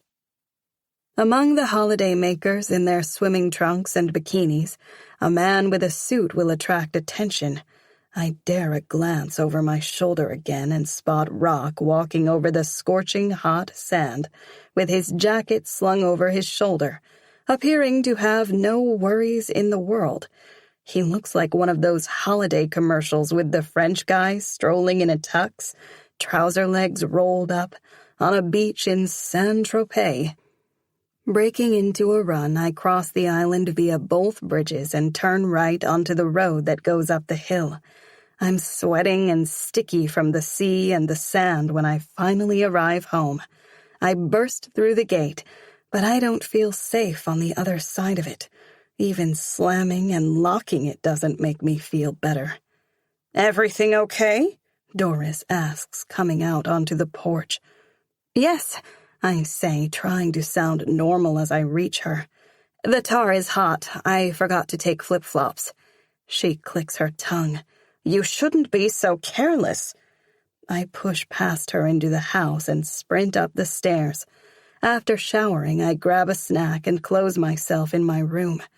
When I've eaten, I download the video on my laptop and watch it several times, unable to get over the exhilarating experience. I'm itching to share it with my family, but Mom will freak out and Dad will ground me from swimming. They don't understand sharks like I do. They just think danger instead of beauty when anyone mentions the word. Besides, if they know how far I went out into the sea today, I'll probably be grounded for life. Pirate is stretched out on my unmade bed. I lie down next to him, drifting into a fitful nap. And when I wake up, the room is basked in a gloomy light. The hour hand on the clock on my dresser stands on 6. The room is stuffy and hot. I forgot to close the blinds and switch on the AC. I get up and open the balcony doors to let the breeze in. Pirate jumps from the bed and rubs against my leg. Something squeezes in my chest when I crouch down to pet him. I can't look at him and not think of Angelo. And I can't think of Angelo and not hurt. A knock on my door startles me from my thoughts. My mom opens the door and sticks her head around the doorframe. "You're awake." Her smile is stilted. "Colin is here. Can he come in?" "Oh." I straighten. "Sure."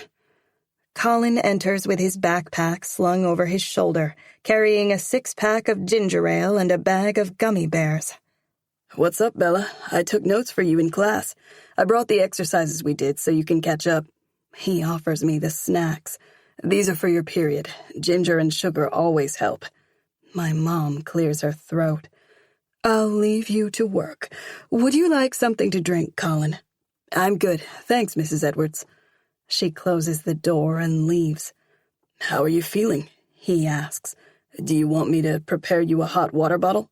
It always works for Clara." "No." I flop down on the bed. "But thanks." "You look like death warmed up. Are you sure you're not coming down with something?" Pulling my knees up to my chin, I shake my head. "Hey."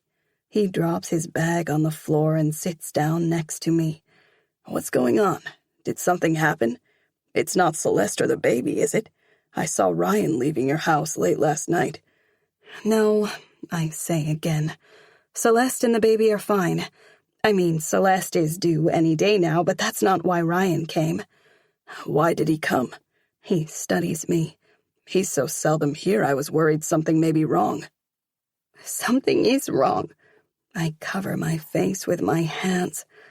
"Oh, Colin." "Bella." He puts a hand on my shoulder.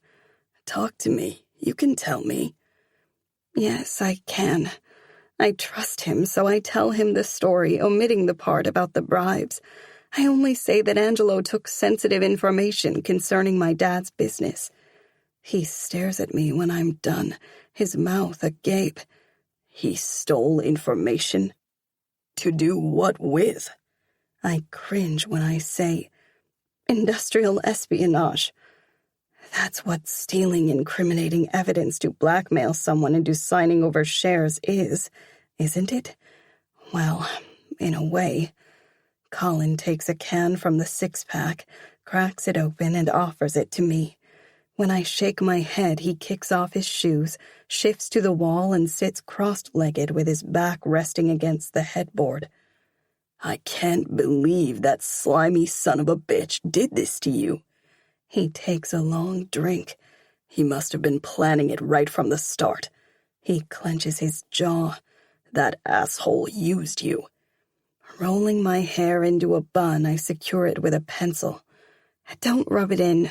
I feel bad enough about the whole thing. It's silly, but I feel like my privacy has been invaded. After all, I did let him in. It's not silly. He gives me a stern look. He lied. He tricked you. If you knew what he was planning, you never would have let him in. That is an invasion of your privacy. He adds with scorn. In the worst possible way. No, that's not the worst. I bite my lip, contemplating if I should say more, but the sinister promise is too scary to face alone.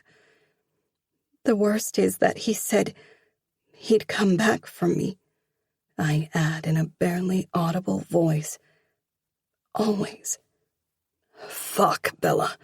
He sits up straight, anger flashing in his eyes. You have to get a restraining order against that bastard. That's not an option. Not as long as I can't go to the police, and with what Dad's done, I can never go to the police. I'm serious, he says. I'm going to talk to my dad. He knows people in the force. No. I lay a hand on his knee. He was just bluffing, trying to scare me. He got what he wanted. He has no reason to come back. I still think... No, I say more forcefully, thinking fast. My dad doesn't want the news to leak out to the media. It won't be good for his company's shares on the stock market. You can't tell anyone. Understand? The look that passes over his features is conflicted. I still think you should get protection, but I'll never do something you don't want.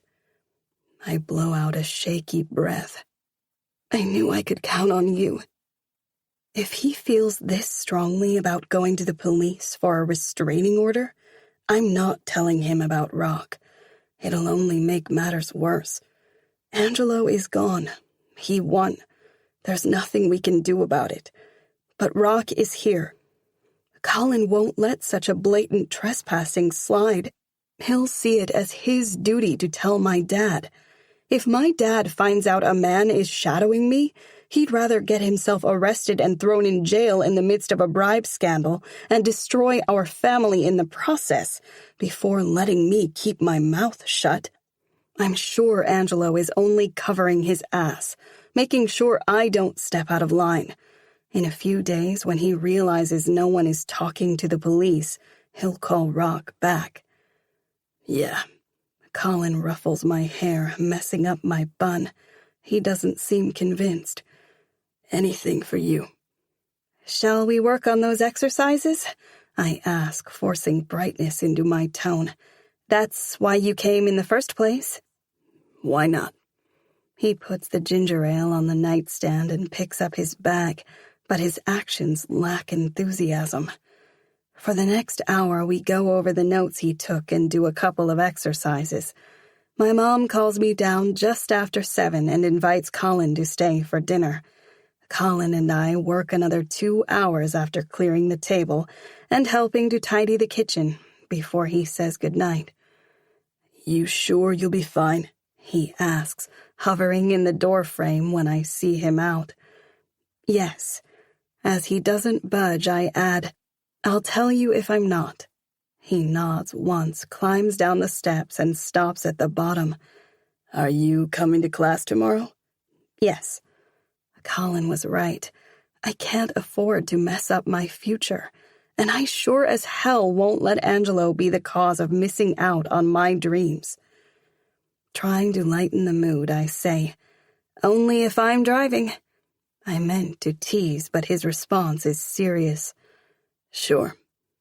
I watch him walk away, feeling like a fake and a liar because I pretended it's not serious, because I pretended it doesn't matter, Because I lied when I said that Angelo coming back for me is the worst. The worst is far from that. The worst isn't even mourning the loss of my first love.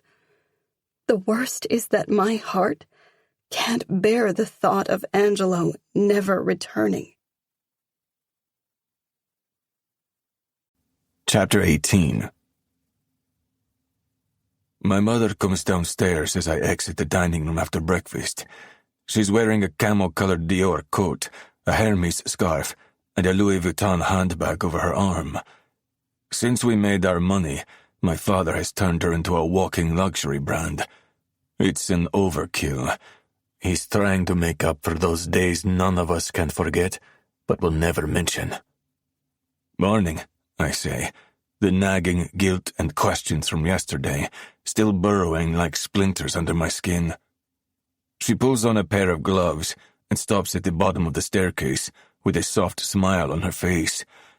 Her words are equally soft, as if she's scared to speak up, scared she'll be heard.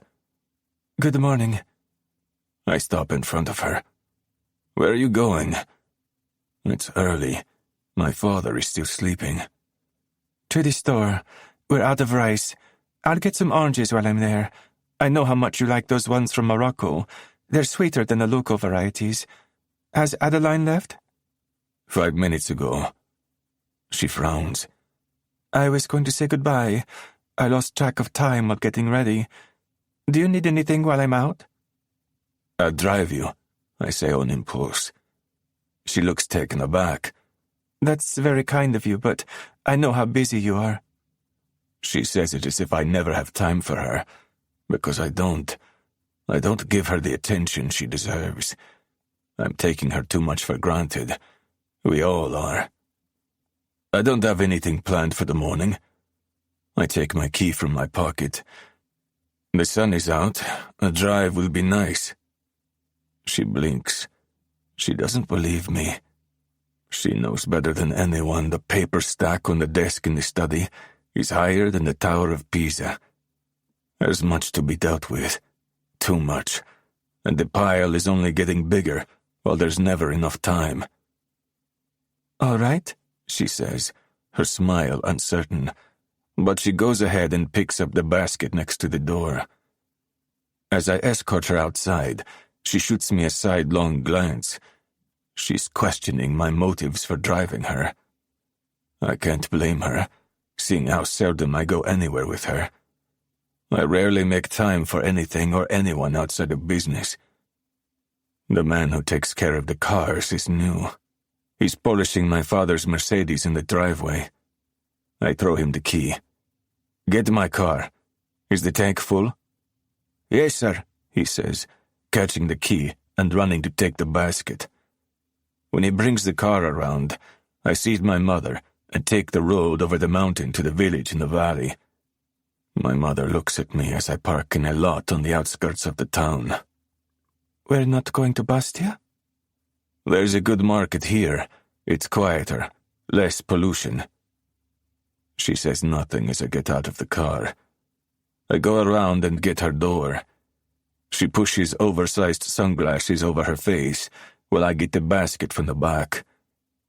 The market is set up on a square under the canopy of Corsican pine trees. The morning is fresh. Our breaths make white puffs in the air. I pull my coat tighter and flick up the collar. The cobblestone street is wet, already scrubbed clean by the bar and cafe owners who've put their chairs out on the pavement. Despite the cold, a few elderly people sip espresso at the tables.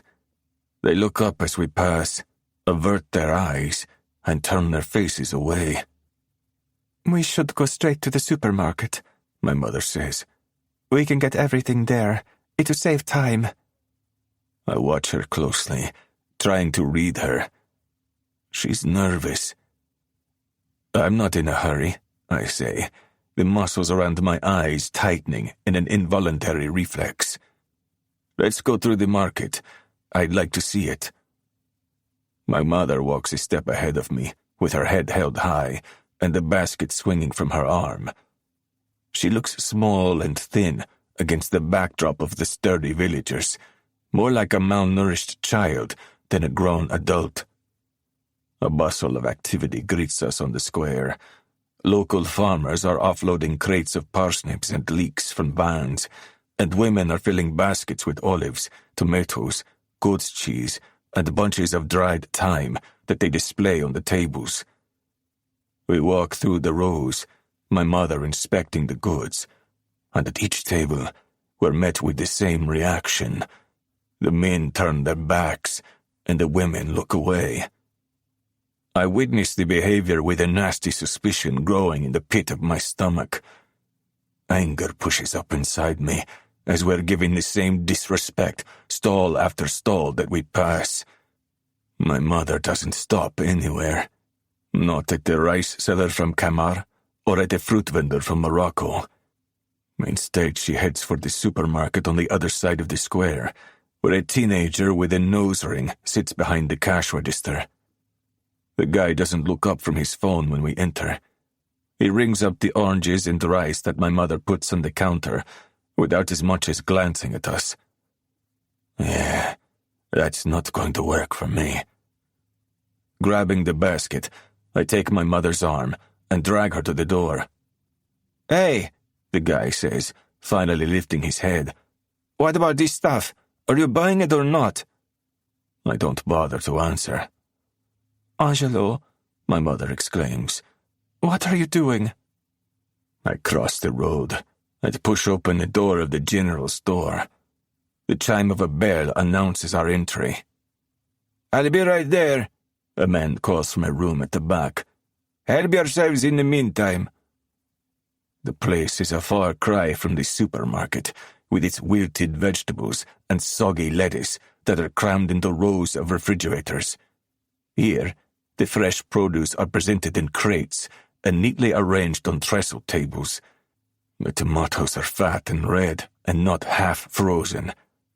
Local and organic products are displayed on wooden shelves. Dried sausages hang from the beam over the counter. A whole salted ham stands on a slicing block. The space smells of paprika and cloves. It's warm inside, cozy, not freezing like in the generic supermarket.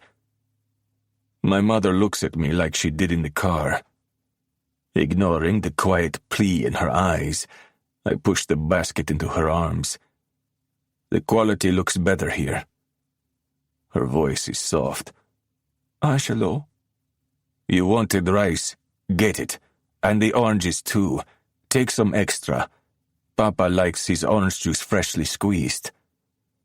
Her manner is quietly accepting, like when my father gives her an order. She's never said no, neither to him nor to us. But she has that way about her that says, "Don't say I didn't tell you so."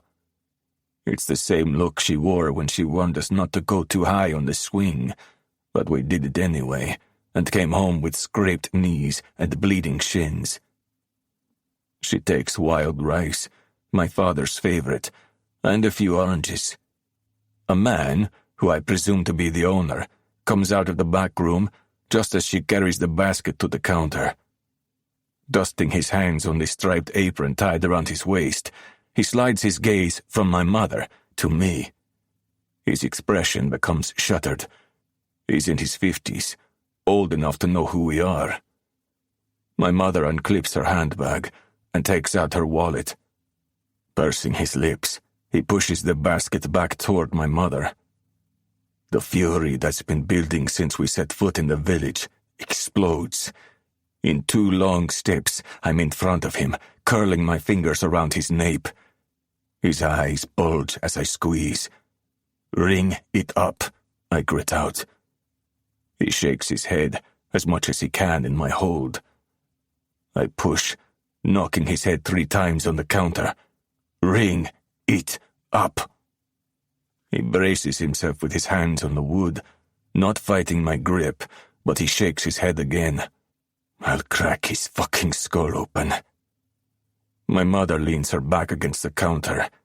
She looks away, yet she doesn't tell me to stop. She knows I won't listen. Whatever she says won't matter. She's not a stranger to the violence running in our veins.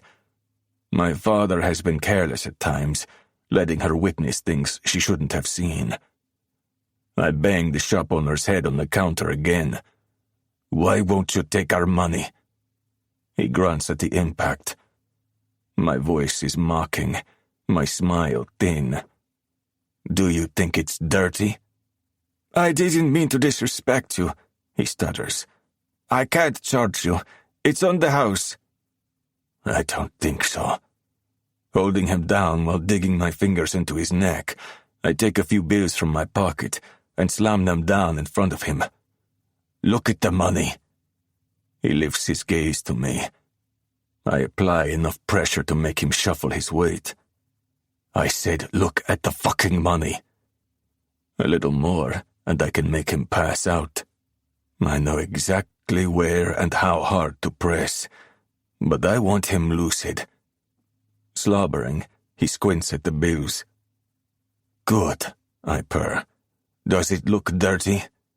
No, he sniffs. No, sir.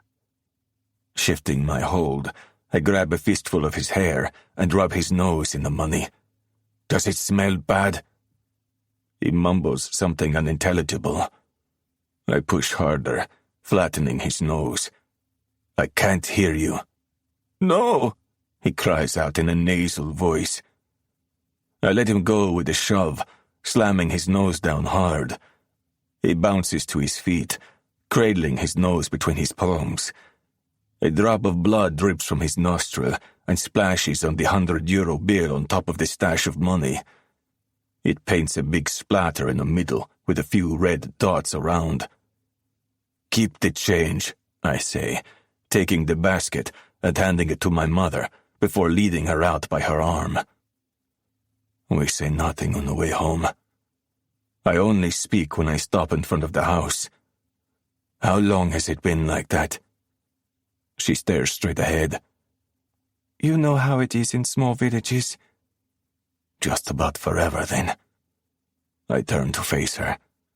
From now on, you take a man with you when you go shopping. She lets that sink in before reaching for the door handle. And you go to the village. I clench my jaw. You will shop at the market and anywhere else you damn well please.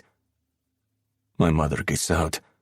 So do I, but I hang back, leaning in the open door as I watch her walk to the house with her shoulders squared and her expression hidden behind those glasses that obscure half of her face. Heidi exits and comes down the steps to take the basket. At the front door, my mother turns around. Aren't you coming? I have business to take care of. I'll be home for lunch. She nods and disappears into the house. My grip on the roof of the car is hard. I feel like punching something, someone. I loosen my fingers one by one and get back into the car. The new man runs up. He takes off his cap and clutches it in his hands. Do you want me to park the car, sir? No. I study him through the windows, lowering at the crack. It's Kuso, right? Yes, sir. It'll probably need a wash when I get back. Yes, sir. He steps back when I pull off. I don't close the windows. I open it all the way, letting the cold air clear my head. Anger has a way of messing with my mind. I don't see things straight when fury obscures my reason. Even though I haven't been there, I don't need to put the location where I'm headed into the GPS. I know this island like the back of my hand. I know the roads and where they lead, even the ones I've never traveled on.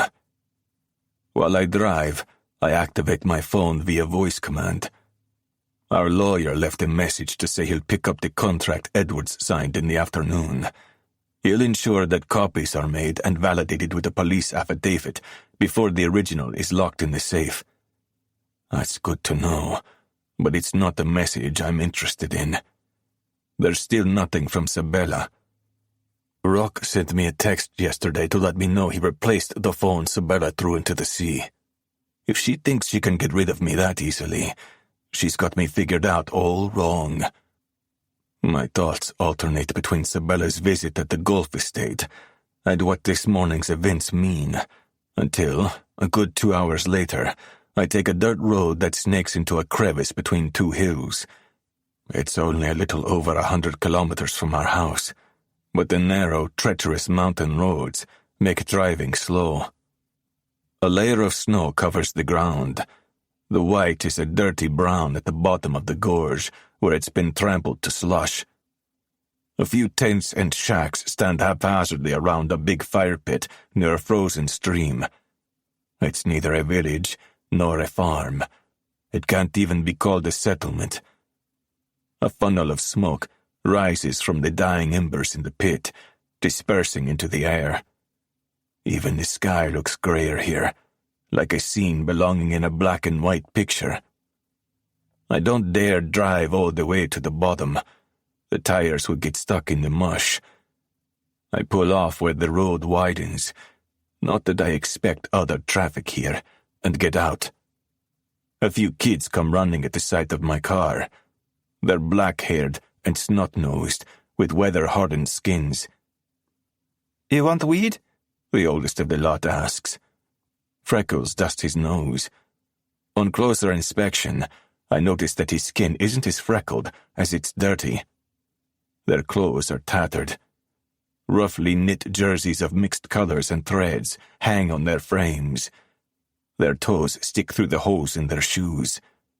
One kid's shoes are stuffed with crumpled newspaper to fill up those gaps. You want fucking weed or not? The kid says, taking a flip knife from his pocket and showing me the blade. My tongue is emotionless. I'm still processing the sight, not sure what to make of it. No. He swings the knife in my direction. Then what the fuck are you doing here? Yeah. A younger kid wipes snot from his nose with the back of his hand. What's your business here? Where are your parents? The oldest, who's obviously in charge, shrugs. Who knows? A tiny one with a musical voice says, They haven't been home in a long time. The voice belongs to a girl. Her hair is cropped short, and her tiny frame is wrapped in dirty rags. At first sight, I mistook her for a boy. Grandpa is home, she says, pointing with a dirty fingernail at one of the shacks. I make my way down the slippery path with the oldest boy following closely on my heels, and the other kids making a raucous noise. A stooped old man exits from the shanty the girl indicated. A pipe hangs from the corner of his mouth, and in his hands he carries a shotgun. "What'll be your business?" he shouts before I reach him. "I'm Angelo Russo." He scrunches up his face. "Who?" "Teresa's son." His bushy eyebrows draw together, and then he laughs so hard the pipe falls from his mouth. I stop in front of him, waiting until he's wiped the tears from his eyes with a grimy hand. He shoves the shotgun into the oldest boy's arms, who returns the gun to the shack. "What do you want?" the old man asks. "You're Teresa's father?" "My grandfather." "Yeah." He hooks a thumb in the suspenders that hold up his pants. "What of it?" I gave my question a lot of thought. It's the reason I drove here. "Why did she marry my father?" He scratches his head. "Santino?" "Yes." He looks me over, taking in my clothes. "You're just as fancy as that good-for-nothing mother of yours." His upper lip curls. "Whore." Old or not, I'm a second away from punching him. "Answer my question." Gurgling, he spits on the ground. "War." "What?" "War." He squints at me through one eye. "Your father married her to stop the war between us. We stay here." He makes a circle with his finger. "He stays there." An old vendetta. It explains why we don't see each other, and why my father hasn't mentioned the war. He'll never dishonor my mother by telling us kids about the feud between him and her family. Don't forget the money. I know how much we pay my mother's family every month because I've been making those payments for the past 2 years. The accumulated value is worth a small mountain of gold. He grins, showing 2 missing teeth. You'll be bringing it now in person? Looking around, I say, it's cold out here. Dirty, too. A sneer contorts his features. Are you coming here and telling me you're better than me? I'm just wondering why you haven't made a nice home for yourself somewhere, a place with heating and running water. He points a bony finger at me. Don't you come here and judge us for our way of living. We are what we are, have always been. Never needed no fancy house with heat and water. I glance at the children. What about them? They'll do as they're told if they know it's good for them. The misery hangs thick in the air. It clings to his clothes, and to the stench coming from the hole next to the shack where a swarm of flies are buzzing. What are you doing with all that money? I ask. That'll be none of your fucking business. He buys gold, the girl says. He keeps it in the... The old man lifts his arm. The girl cowers. Before he can backhand her, I catch his wrist. It's brittle and skeletal under my fingers. I can snap it with little force. The kids scatter, some of them laughing, but not the girl. She jumps over the stream and runs in the direction of the forest. I drop his arm and wipe my hand on my trousers. From now on, you're not getting money. You're getting a house, food and clothes. The kids will go to school. His face turns red. You won't be changing our ways with your smart mouth and your big car. We do what we want. We do what we want, the boys yell, throwing rocks at me. You can have an allowance for entertainment, or whatever it is you do with the money, I say. The rest of it will cover your living expenses.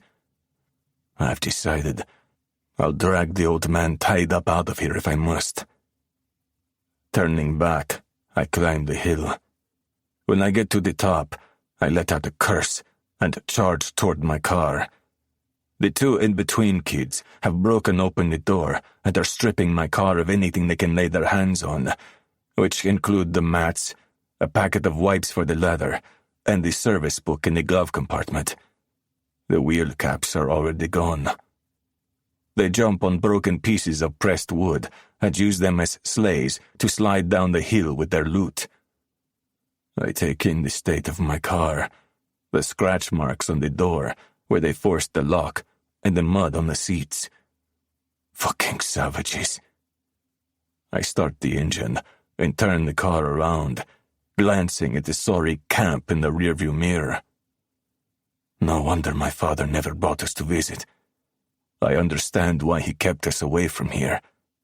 I always knew why my father was hated and feared. He comes from a bad bloodline of scavengers who poached the riches of others. However, I never knew how much my mother was despised, not only because she's married to my father, but also because she comes from here. We're the scum of the island, and the people here, don't forget. Not all the money in the world can change that. Some legendary creatures like Midas turn whatever they touch into gold. Anything we lay our hands on is soiled. Chapter 19. The summer holidays have always been my favorite time, but I'm glad when the final school year starts in January. Being occupied helps to take my mind off everything that happened around my birthday. The rhythm is harsh and the subject material tough. Colin and I work hard, studying together every day. I push myself more than ever, because when I'm busy, I don't have to think. I don't have time to mourn the loss of something that never had a chance to start. I haven't seen Rock since the day he dragged me out of the sea. That doesn't prevent me from being jittery when I leave the house. I'm constantly scanning the faces of the people in the street or in the mall. Both Colin and Maddie remark how nervous I seem when I'm out, but I'm attributing my behavior to the stress of the matric year. Celeste and Ryan's baby boy is born at the end of January. We drive to Cape Town to visit them at the private clinic, where Ryan has arranged to sleep until Celeste and the baby are strong enough to be discharged. Mom, Dad, Maddie, and I stay at Ryan and Celeste's house, a big property with whitewashed walls and a gable in the typical Cape Dutch style in Blaubergstrand. Jared booked into a guest house. Mom doesn't want him to sleep in the same house as Maddie before they're married. The name-giving party for the baby is on the day that Ryan and his family arrive home. Maddie and I set tables on the lawn and decorate them with blue tablecloths and white overlays. Mom is overseeing the flowers and the catering. Dad is constantly on his phone, standing apart from the rest of us. I grab a bottle of sparkling water from the ice tub and carry it over to where he leans against a tree. "I have to go," he says as I approach. "I'll call you back later." "Here," I say. "You must be thirsty. It's hot today." Smiling, he takes the water, but he doesn't open it. A frown pleats his brow as he looks out over the sea. "Who were you talking to?" I ask. "I didn't mean to cut your conversation short." "Just work. Don't worry about it." I take his hand. "You look stressed." "It's the upcoming financial year-end. It's always a stressful period." "You work too hard. I'm worried about you." He squeezes my fingers. "It'll calm down once the audit is over." Tenderness overwhelms me when I study his face. The bags under his eyes have become permanent features. We haven't been to the aquarium in ages. I remember how relaxed he was when he took me 3 years ago, how he laughed when he lifted me onto his shoulders for a better view of the shark tank. "We can go to the waterfront tomorrow. We're here anyway." "Maybe another time." He lets my hand go. "I'm planning on heading back to George early." "Sure," I say, not wanting to show him how much his rejection hurts. I hoped my mistake wouldn't cause a rift between us, but my dad has been more distant since the incident with Angelo. We're not as close as we used to be, and I hate how little time he spends at home these days. I hate how it's my fault. He must have seen the dejection on my face because he grips my shoulder and says, "You know what? There's a documentary about the lifespan of an octopus on the Discovery Channel tonight. Feel like watching it? We can make popcorn." He grimaces. "If we can find such a thing in this house, there only seems to be seaweed and tofu." I smile, but his attempt at humor doesn't touch my heart. "Okay." He's only suggesting watching the program because he feels bad about shooting down my idea of visiting the aquarium. It's not a spontaneous invitation because he wants to spend time with me. Not that I deserve his time. I can't expect him to feel the same about me when I betrayed him. "Sabella," my mom calls, making her way over to us. "Celeste's parents just arrived. Why don't you help them to bring some of the—" She makes a face. "Origami flower decorations from their car." She acknowledges my dad with a strained smile. "I was wondering what happened to you. Maddie and Jared want to tell the caterers where to set up the wine spritzers." She adds before walking off, "If it's not too much trouble, you can give them some input." Celeste's mom is a yogi, and her dad is a non-denominational minister, but he prefers to be called a spiritual worker. Her dad carries out the naming ceremony, which involves burning incense while asking the universe to bless the youngest addition to the family. When it's time for the big revelation, Celeste and Ryan share their baby's name. They decided to call him Bradfield Edwards. Bradfield is Celeste's maiden name. Mom hates the name instantly. Dad, as usual, is impartial. You'd think they'd call him Benjamin Jr., Mom says through tight lips when Celeste and her parents are out of earshot. You didn't call Ryan Benjamin Jr., I point out. My mom shoves her empty teacup in my hand and says with a saccharine smile, Be a darling and put that on the table. I don't care what the baby's name is. With his blonde curls, he's the cutest thing ever. He looks just like Ryan. I cuddle him against my chest until Celeste pulls him away, saying he's too young to be handled that much. After the excitement of the birth is over, I fall into a kind of a depression. I never read the texts or listen to the voice messages that Angelo sends like clockwork every day. I always delete them immediately, but I don't dare to get rid of the phone. Getting those messages every morning and every night, even if I don't open them, makes it impossible to forget about him. It makes me spiral into a place of desperation and heartache, from which I find it difficult to return. During that darker period in February, I stopped deleting his messages. I tell myself I won't read them, that I just don't care enough anymore. But like a lot of other things I tell myself about Angelo, it's a lie. One evening in my bed when I'm at my lowest, I click on his message. Angelo, sleep well, Cara. I'll see you in my dreams. An arrow shoots straight into my heart. Tears build behind my eyes. He has no right to say things like that.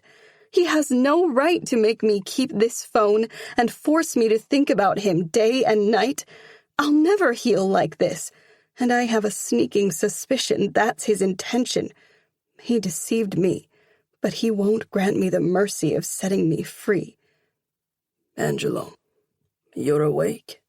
The double check marks on his phone would have told him I read his message. I wipe angrily at the tears on my face. Angelo, I miss talking to you. Why am I even crying? I hate him. I miss you. Do you need something, Bella? You only have to ask. I blink more tears away. How's school? Tell me about... Dropping the phone on the bed, I bury my face in my hands. I can't do this. I can't pine for a man who doesn't deserve me, a man who's a deceitful blackmailer. So I go back to deleting the messages and putting on a bright smile for my family and teachers until March arrives and the preparations for my university enrollment distract me. In April, Colin and I submit our applications for the University of Cape Town. A lot depends on the marks we'll get in our final exams in October. The fight is far from over. My dad drives us to the university and takes us on a tour of the buildings. It's a magical day in which I have him all to myself. Well, if you don't count Colin. But Colin is kind and wise enough to give my dad and me some space. My spirits lift a little in May. I haven't seen Rock in 4 months. There's a good chance he's no longer around and that I'm stressing about nothing. The more I think about it, the more I believe I'm right. My actions become carefree again, and I feel more like my old self. When a girl in my class invites me to her birthday party, I accept. It's time to live again and to have some fun. May is a pretty girl with a great sense of humor. I don't tell my parents that hers are out of town on the weekend of her party. If Mom and Dad know the truth, they won't let me go. May invited the whole of our class as well as Colin's. The fact that Colin is going sways my parents to let me stay until midnight. I pull on fishnet stockings and a black denim skirt with my caterpillar boots, rounding off the outfit with one of Colin's shirts knotted in the front. I do my makeup dark and tie my hair into 2 high ponytails. I'm painting my nails black when Maddie enters my room. She stops behind me and studies my reflection in the mirror of my dressing table. I don't know what look you're trying to pull off, but you're not quite cutting it. I shrug. It's my look. She sighs. That's why I'm not letting you wear whatever you want to my wedding. Thank goodness the bridesmaid dresses are designed in Cape Town. Reaching over me, she takes the bottle of nail polish. You're smudging it, let me. I prop my left hand under my chin and give her my right hand, spreading my fingers. I'm wearing a ring on every finger, like I often do when I dress to go out, but her gaze homes in on the ring on my thumb. I never noticed this ring, she says, frowning. It looks like a signet ring. I swallow. It's just something I found at the antique flea market. She grips the brush, dips it in the polish, and drags a neat line over my nail. Has someone told you that you have weird taste? You, all the time? She sighs again as if there's no hope for me. At least one of us was born with a good dress sense. When my nails are dry, I grab my phone and a leather jacket, say goodbye to my parents, and meet Colin outside. Maddie is driving us. I can't wait to get my permanent license when I turn 18. May's house is in a suburb of George. The beautifully renovated old stone building stands on the slope of a hill. The Porsches and vintage convertibles parked outside in the street give an indication of the status of the kids she invited. We all come from money. The private school we attend has an elitist reputation. Admission isn't easy, and not everyone can afford the extortionate fees. Looks like there are a lot of older kids here, Maddie says with a pleated brow as we pass the line of cars parked on the curb. Don't worry. Colin leans from the back and pats her shoulder. I'll take care of Bella. A car comes up too fast behind us, the headlights bouncing off the rearview mirror. Maddie squints and adjusts the mirror. Maybe I should go inside with you. Maybe not, I say, rolling my eyes. The car on our tail skips lanes. A midnight blue Alpha Spider cruises past. The guy in the driver's seat has dark hair and a square jaw. He reminds me a little of Angelo. My heart squeezes. The guy grins and overtakes us to park farther up the road. Asshole, Maddie mumbles. I jump out before she's brought the car to a complete stop, worried she'll make good on her promise and escort us into the house. Thanks, Maddie. Colin parrots me, thanking her for the ride as he gets out of the back. I'll be here at midnight, she says through the open window on the passenger side. Wait for me inside. I wave, already running through the open gates. Let me know if you want me to fetch you earlier, she calls, or if there's a problem. Before she can say more, I take the porch steps 2 by 2 and walk through the door. The music is pumping. A few people stand in the hallway, chatting and clutching paper cups. I make my way to the lounge, which is packed. Disco lights cut over the dancers who are gyrating to the beat of crunk rap. Wow, Colin says in my ear, his volume hurting my eardrum. I spot May in the center of the floor and wave. When she sees me, she utters a shriek so sharp it's audible above the music, and fights her way through the crowd toward us. Bella! She shouts when she reaches me, throwing her arms around my neck. I'm so glad you could make it! She releases me and bats her eyelashes at Colin. You look handsome, as always. Hooking one arm through mine and the other through Colin's, she drags us to the pool deck, where a bowl of punch and paper cups are set out. Let's get you a drink. When we each have a cup in our hands, she introduces us to the people hanging out by the pool. The setup is pretty, with tea candles floating on the water and colorful lights running along the edge of the awning. Chinese torches are planted in the lawn, their flames throwing a golden light over the garden. Thanks to an unexpected Indian summer, the evening isn't cold, but it's fresh enough for no one to be swimming. I don't remember half of the names of the people after we've done the whole round. Some I recognize from school. Many of them finished the year before and are first years at uni. May has always been social and popular. Let's go dance, she says, pulling Colin and me into the lounge.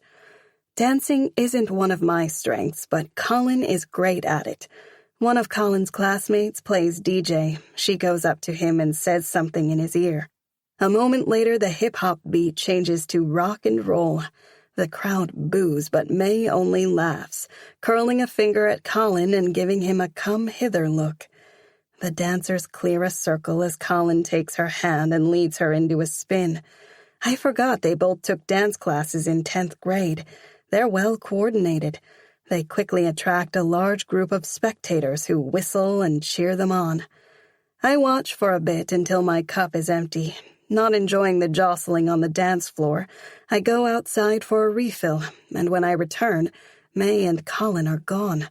The music is back to hip-hop, and people are grinding against each other on the floor. My drink spills on my boots as I wrestle my way through the wiggling bodies. By the time I reach the hallway, the cup is already half empty again. I don't mind. The punch is a disgusting mixture of something fizzy that tastes like orange, artificial sugar, and turpentine. Judging by the empty bottles lined up on the table, the turpentine is cheap tequila. I empty the rest of the drink in a flower pot, mumbling an apology to the plastic tree, and try to locate a trash can. I follow a line of people to what I assume to be the bathroom, cut left to what must be the kitchen, and stop dead in the doorframe. Only the spotlights under the high shelves are on. Thick white candles burn on the countertops. The corners of the room are dark, but you can't miss the couple entangled in each other in front of the open fridge. The light spilling from the refrigerator is like a spotlight on Colin and May. They're so busy snogging that they don't notice me, or anything else for that matter. Grinning, I leave them to it and go to the pool deck where the music isn't so loud. I find an unoccupied deck chair and stretch out on it. I'm supposed to have fun, but to be honest, I'm bored. A guy steps out from the lounge. My attention is drawn to him because he's so much taller than the other kids who are emptying the punch bowl. He's wearing jeans, a striped shirt, and a denim jacket. When he turns his head and fixes his gaze on me, I recognize him from outside. He's the driver of the Alpha Spider. His lips tilt as he scrunches up the cup in his hand and aims for the trash can against the wall, throwing a perfect hit without taking his eyes off me. I only return his stare because he looks so much like Angelo. No one can look like Angelo. He just reminds me a lot of Angelo. It's the hard cut of his jaw and the way his dark curls fall messily over his forehead. But that's where the resemblance ends. He aims straight for my chair and stops in front of me. Hey. Hey yourself. He smiles. Having fun? I pull up my knees. I'm not worried he'll catch an eyeful of my underwear because I always wear shorts under my miniskirts. Are you? I deadpan. Not yet. He spreads his legs and straddles the edge of my chair. I have a feeling I'm about to. Reflexively, I scoot back. If you don't mind, you can get your own chair. His grin is boyish. What if I mind? This is a terrible pickup act. I make a face. The worst I've seen. That's because you've never been picked up properly. Yeah? His choice of words makes me laugh. Exactly how is a person picked up properly? He edges closer. For starters, you don't ask for her name. I raise a brow. No? That's too boring, don't you think? What do you ask for, then? His attention fixes on my mouth. A kiss?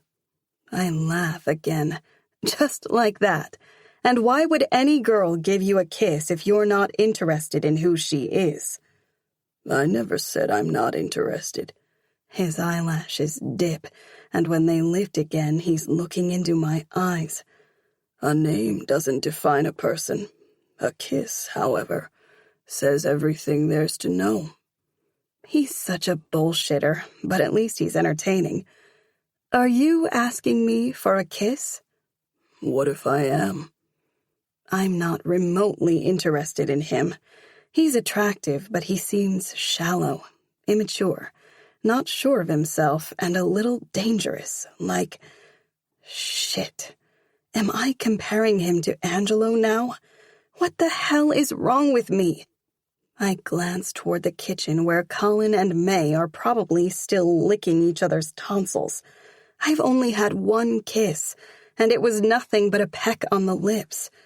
It was a kiss I saved for someone special, and I gave it to the wrong man. I'm 17. Most of my friends have already done a lot more than kissing. I'm lacking experience. I'm lacking fun. Hell, I'm lacking a life. Facing him squarely, I say, "What if I say yes?" His eyes narrow with satisfaction and a little surprise, maybe. Leaning forward, he grips the armrests and puts himself in my space. You know what'll be even better? He shifts his hands to my knees, tightening his fingers on my flesh as he drags me toward him. Sitting on my lap while I kiss you. Ew, my ass is not a wank cushion. I want to tell him to get off on the pillar if he's so desperate, but before I can utter a word, the guy is yanked off the chair and flung through the air. My jaw drops as he hits the pool on his back, causing a tsunami that washes out the candles. The deck has gone quiet. It takes me a moment to process what's happening. I look up into Rock's face where he stands next to my chair, his fingers flexing at his sides. The guy in the pool splutters and rows with his arms to keep himself afloat. "What is wrong with you?" I ask Rock, shock and anger running through me. Shock, mostly, because fuck, he's here. Instead of replying, he grips my arm and drags me to my feet. People gape at us as he pulls me over the deck and through the garden to the front of the house. "Let go," I say, straining in his hold. His tone is hard. "Quiet." He's here. Even if Angelo isn't, his overbearing presence is everywhere, ruling my life with text messages and a muscle monkey set on ruining what's left of my freedom and my sanity.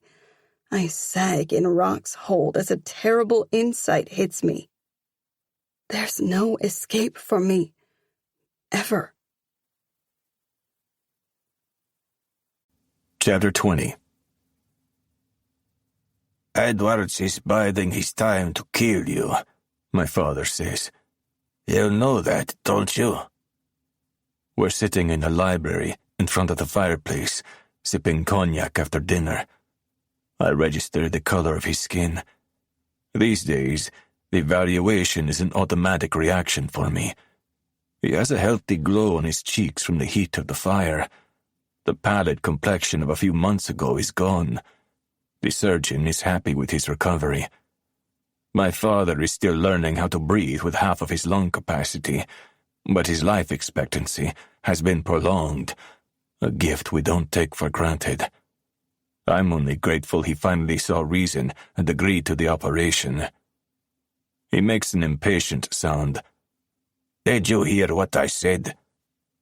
I wrap my hand around the glass to warm the digestive and to release its aromas. He knows I've set measures in place for the bribe information to go public if anything happens to me. Besides, I'll be married to his daughter before he can try. My mother enters with a tray of the Turkish coffee my father likes. She puts it on the low table and kneels to pour the strong brew from the chesve. Will the wedding take place there? My father asks. We'll have a legal marriage before an officiate in South Africa. I swear at the glass and inhale the scent of bosque pear, caramel, and vanilla before taking a sip. The liquor is opulent and velvety. It's an excellent brand. The ceremony and celebration will happen here. A coarse rattle sounds in my father's chest. When? As soon as she turns 18. Angelo, My mother exclaims in a soft voice, quickly looking up from stirring sugar into the coffee. not in January. When I frown, she continues. Not a winter wedding. The choice of flowers are so limited, not to mention that we won't be able to have it in the garden and profit from the view. At least let her wear a pretty dress without freezing to death. I consider that as I enjoy my drink. What she says makes sense. Anyway, what do I know about what women want on their wedding day? However, I'm eager to close this deal. What prevents me from saying so is the rare excitement lighting up my mother's face. She's looking forward to this wedding, which will be the first of my generation in the family. Would you like to take care of the arrangement? I ask. Her expression brightens. It will be an honor. Are you sure it won't be too much work? I leave my empty tulip glass on the side table. I can hire a company to oversee the planning. Nonsense. She straightens. I'd love to do it. We can put a gazebo in the garden. We'll need plenty of flower arrangements to add color. Her eyes sparkle. There will have to be a band. There will be enough young people to fill a dance floor. We can have it built on the side of the gazebo and put fairy lights in the trees. Oh, and the cocktails will have to be served at sunset. The view over the bay will be spectacular. It will make very beautiful wedding photos. Champagne, French, of course. We don't want your bride to think we're used to nothing. And non-alcoholic cocktails for those who are driving. Slow down and give me my coffee before it gets cold, my father grumbles. You're carrying on as if the wedding is happening next week. A flush darkens my mother's cheeks. She hands first my father and then me a cup of coffee before taking the tray and walking to the door with an averted gaze. But I don't miss the smile that tugs at her lips. You did right to let her handle the wedding, my father says when she's gone. When we got married, there wasn't money. She didn't have any of that. My thoughts go to Sabella. What will she want? A small, intimate gathering? Or all the bells and whistles my mother has in mind? Whatever the case, I'm not taking this joy away from my mother. Sabella will adapt. She'll see my mother's good intentions for what they are. Speaking of weddings, when are you going to get down to the business of choosing an appropriate match for Adeline?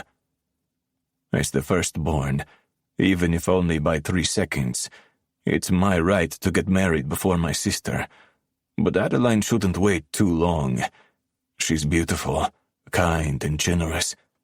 I'm not blind to how men stare after her in the street. The only reason our father allows her to study in the city is because she has a bodyguard who protects not only her life, but also her virtue. There's time.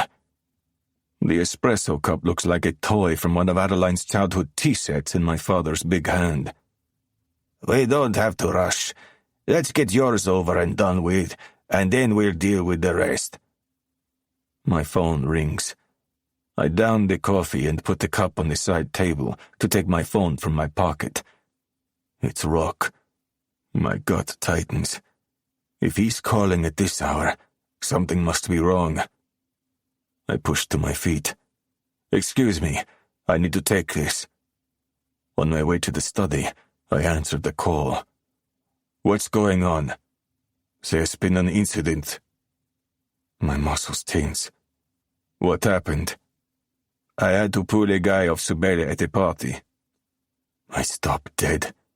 My vision unravels. Fury bursts through my veins. Did you break his bones? I didn't have to. It didn't go that far. I resume walking. Where is she now? Let me speak to her.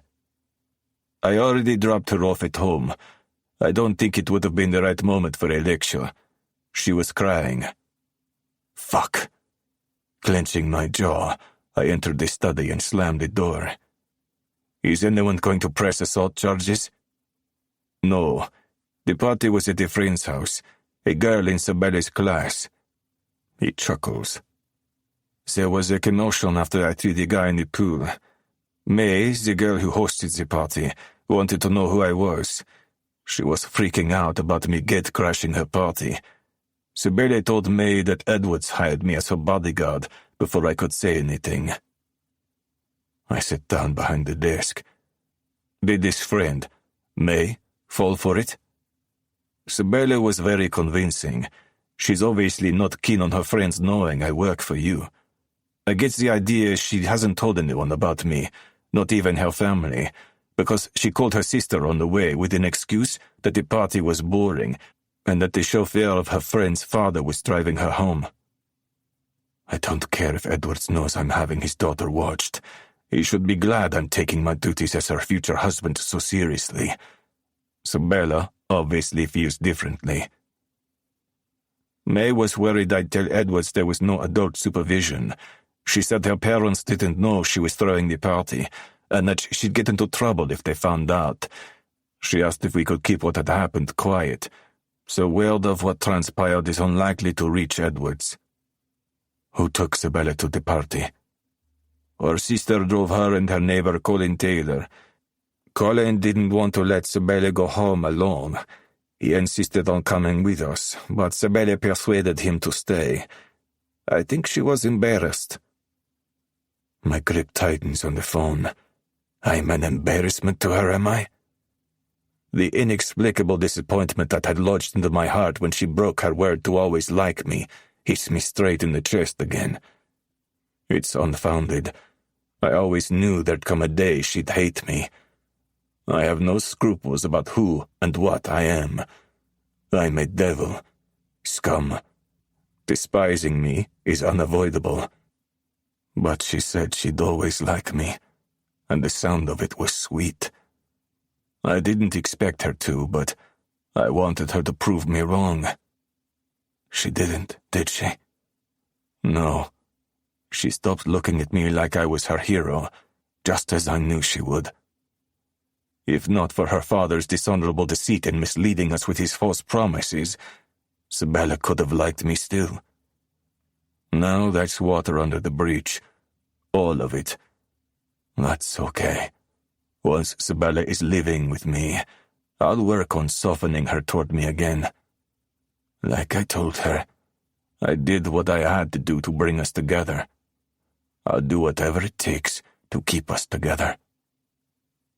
What about Colin Taylor? I ask, grinding my teeth. One of his friends from school offered to drive him home. I don't give a fuck how he's getting home. Jealousy erupts inside me. Is he someone I need to worry about? I've been watching them closely. They're more like brother and sister than what Sabella and Ryan are. How was she? I ask, hoping, needing, wanting, and hating myself for it. I'm only setting the stage for more disappointment. When you left her? Sabella? Upset. Mouthy. Upset. Does she seriously give a damn about that fucking prick who tried to touch her? Because if she does, I'll kill him with my own hands. Not about him. She said she was going to tell him to piss off. She was angry about me, said my interference is ruining her life. He hesitates. Do you want me to enlighten her family about me? Maybe you should let them know I'm keeping tabs on her. That way we don't have to lie ourselves out of awkward situations. It can't hurt for them to know you have eyes on her. It will motivate them to be more careful about where and with whom they let her go out. No, it's her family. She can tell them what she likes. In a few months, it won't matter. Make that a year, seeing that I told my mother we can have a summer wedding. Sabella will be here, safely in my bed. Not that she may consider that a safe place to be. Chapter 21. After the incident at May's party, I become more isolated. The girls in my class are as rich and entitled as kids in our school can be, but none of them has a bodyguard. The lie I told, that my dad hired Rock to protect me, puts me in a different bracket. My classmates are more guarded around me. Some are jealous. I still meet them for brunch at the mall or at sport events on weekends, but there's a gap between us. No one is going to invite someone to a party if she has to drag a bodyguard along. They don't want what happens at these parties to get back to their parents. They're doing what many other kids of their age are doing, experimenting with booze and cigarettes, and sometimes the occasional drug. A lot of heavy petting is also involved, which is why a bodyguard who throws the hottest boy at the party in the pool for chatting a girl up is unwelcome. That, and our community is conservative. These things aren't supposed to happen. As far as the adults are concerned, they don't. I'm not sure it's ignorance. I think it's more a matter of turning a blind eye. What the eye doesn't see, the heart doesn't grieve over, right? Also, after the party, May and Colin become an item, which means I see Colin less. May is the only girl at school who is genuinely kind to me. She and Colin always invite me along to the movies, or for weekends at her parents' beach condo in Hermanus, but I don't want to be a third wheel. If it weren't for Pirate, my loneliness would have been complete. To fill the empty hours when I don't have homework to do, I swim out to sea and film the life underwater. Every day I push myself harder and farther. Rock swapped the suit for Bermuda shorts and sleeveless t-shirts. To my dismay, he did get a jet ski, and he's always hovering around, invading even this part of my life, the only place where I can find peace. Maddie's wedding is in full preparation, and if I'm withdrawn, nobody notices. I try to be a better sister, involving myself in the arrangements. In October, when I finish my final exam, she has her dream wedding on a wine estate in Parle. Jared has been promoted to junior executive in his father's law firm in Stellenbosch. I'm crying big, fat, ugly tears when my sister's room is emptied into a moving truck, and she hugs me tightly and says goodbye. The house feels horribly empty without her. It hits Mom even harder than me. She's always been closer to Maddie, seeing how much they're alike. At least Dad spends more time at home. He takes Mom out to dinner and to the opera in Cape Town. Now that the stress of organizing Maddie's wedding is over, they're snapping at each other less. When I walk into the kitchen for a snack after returning from the beach, I catch them in an embrace. They jump apart, looking guilty. Mom hurriedly continues to make a shopping list while Dad clears his throat and says he has to tidy the garage. When the letter confirming my university admission arrives in November, Dad takes Mom and me to a game farm for the weekend to celebrate. On a warm Saturday, Colin, May, and I have a small party for a few friends at Colin's place. For a change, Colin's dad is home from his job that requires constant traveling. Mr. Taylor flips steaks on the barbecue, and Mrs. Taylor keeps the ice tubs filled with soft drinks and water. While we're having appetizers on the pool deck, Mr. Taylor makes a toast to congratulate us on passing with distinction. Colin and I will start at the University of Cape Town in February. May is entering a college in George to study aesthetics. May and Colin have decided to break off their relationship before Colin leaves for Cape Town, and both of them seem surprisingly casual about it. While May and I are making a salad in the kitchen, I use the opportunity to bring up the subject. "Are you okay?" I ask, rinsing lettuce in salted water. "Sure." She shoots me a smile from where she's dicing tomatoes on the chopping board. "Why wouldn't I be?" "Colin told me." She scrapes the cubes into a bowl. "That we broke up?" I drain the water and transfer the lettuce to the salad spinner. I didn't expect that. You're such a good fit. Turning the handle, I say, "You're perfect for each other." She shrugs. "I love Colin, but we're young still. I don't want to inhibit him from going out or having fun at uni. That won't be fair." Wow. I grab a dishcloth and dry my hands. That's very selfless of you. I want what's best for both of us. Aren't you a little sad, though? I'm sure I will be. She blows out a breath. But not today. He's still here, and I intend on making the most of every minute before he leaves. Isn't there a way of staying together? I carry the spinner to the table and implore gently, "Why don't you follow him to Cape Town? Can't you study there?" She turns to face me. I could, but Cape Town isn't for me. My life is here. My family is here. This is where I'm happy. I'm not going to sacrifice everything for a man. I don't want to end up resenting him for choices I made for all the wrong reasons. She opens the spinner and starts shredding the lettuce into the bowl. We each have to follow our dreams. I lean a hip on the counter. Isn't being together part of the dream? It's more complicated than that. She dusts her palms and studies me with a tilted head. Have you never wanted to hit on him? What? I exclaim. No, he's like my brother. I know the two of you are close. I just want you to know I'll understand if you take things further, seeing that both of you will be attending the same uni. We're not into each other like that. Just do me a favor. She drizzles dressing over the lettuce and tosses the salad with serving spoons. Take care of him in Cape Town. I have every intention of living my life to the fullest, and I don't want him to lose out on the best years of his youth because he's waiting for me. She picks up the bowl. He's chivalrous enough to do that. Wait, what do you mean? There are a lot of cute frogs out there, Bella. I owe it to myself to kiss a few before I settle down with a prince. She wags her eyebrows. Variety is the spice of life. My hackles rise. You're not playing with Colin's feelings, are you? He's a good guy, and he cares a lot about you. She cocks an eyebrow. Is that what he said? Is he discussing our relationship with you? Of course not.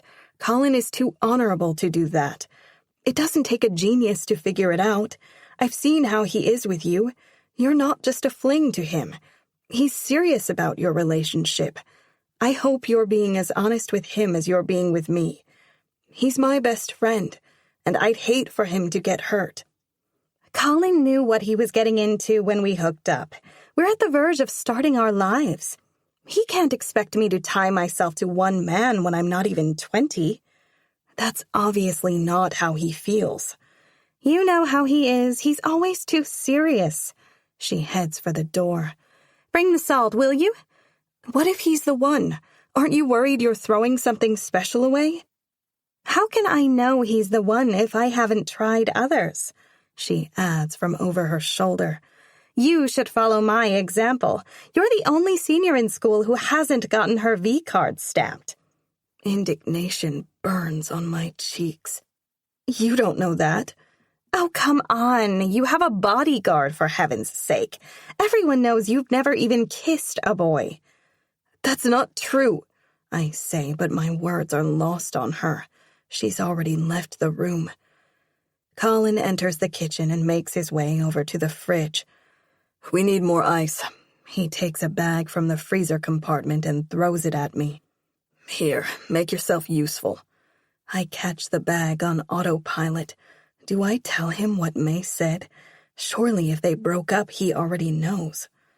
Hey, I say, you're all right, aren't you? He pops a carrot in his mouth and crunches down. Yeah. Taking another bag of ice, he walks to the door. Come on, meat's done. Grab the napkins on your way out. I gather the salt and the napkins, thinking about how our lives are changing. May will stay in town but date other guys, and Colin will move into the apartment his parents are renting for him in Cape Town. Their paths seem so certain. May knows exactly what she wants. So does Colin. I, on the other hand, am still battling to project myself to 5 years from now. Except for wanting a degree and to find a job, I have no idea where I'll settle. What does the future have in store for me? I don't even know where I'm going to stay in Cape Town. Dad is tight-lipped about my accommodation. As the days roll by and he makes no effort to contact rental agencies, I suggest moving into a student dorm, but he says it will be better if I stay with Ryan and Celeste. The prospect makes me very happy. I've seen too little of my nephew. Bradfield had colic when he was little, and he's a bad sleeper. My brother and his wife are always tired, therefore visiting us even less than before. I'm not sleeping well either. I can't remember the last time I had 8 hours of uninterrupted rest. It's not only the workload of school and the prospect of going to university that keep me up. It's the approach of my 18th birthday. The closer the day gets, the more apprehensive I become. I have no reason to believe Angelo will show up.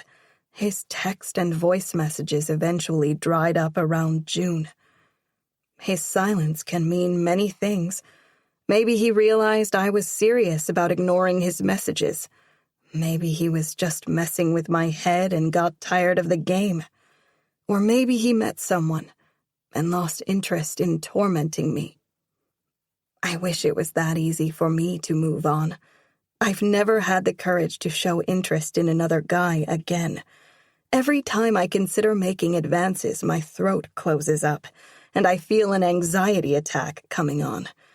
Rather than making a fool of myself, I always turn away from potentially flirtatious situations. Things will go better in Cape Town. It's a big city.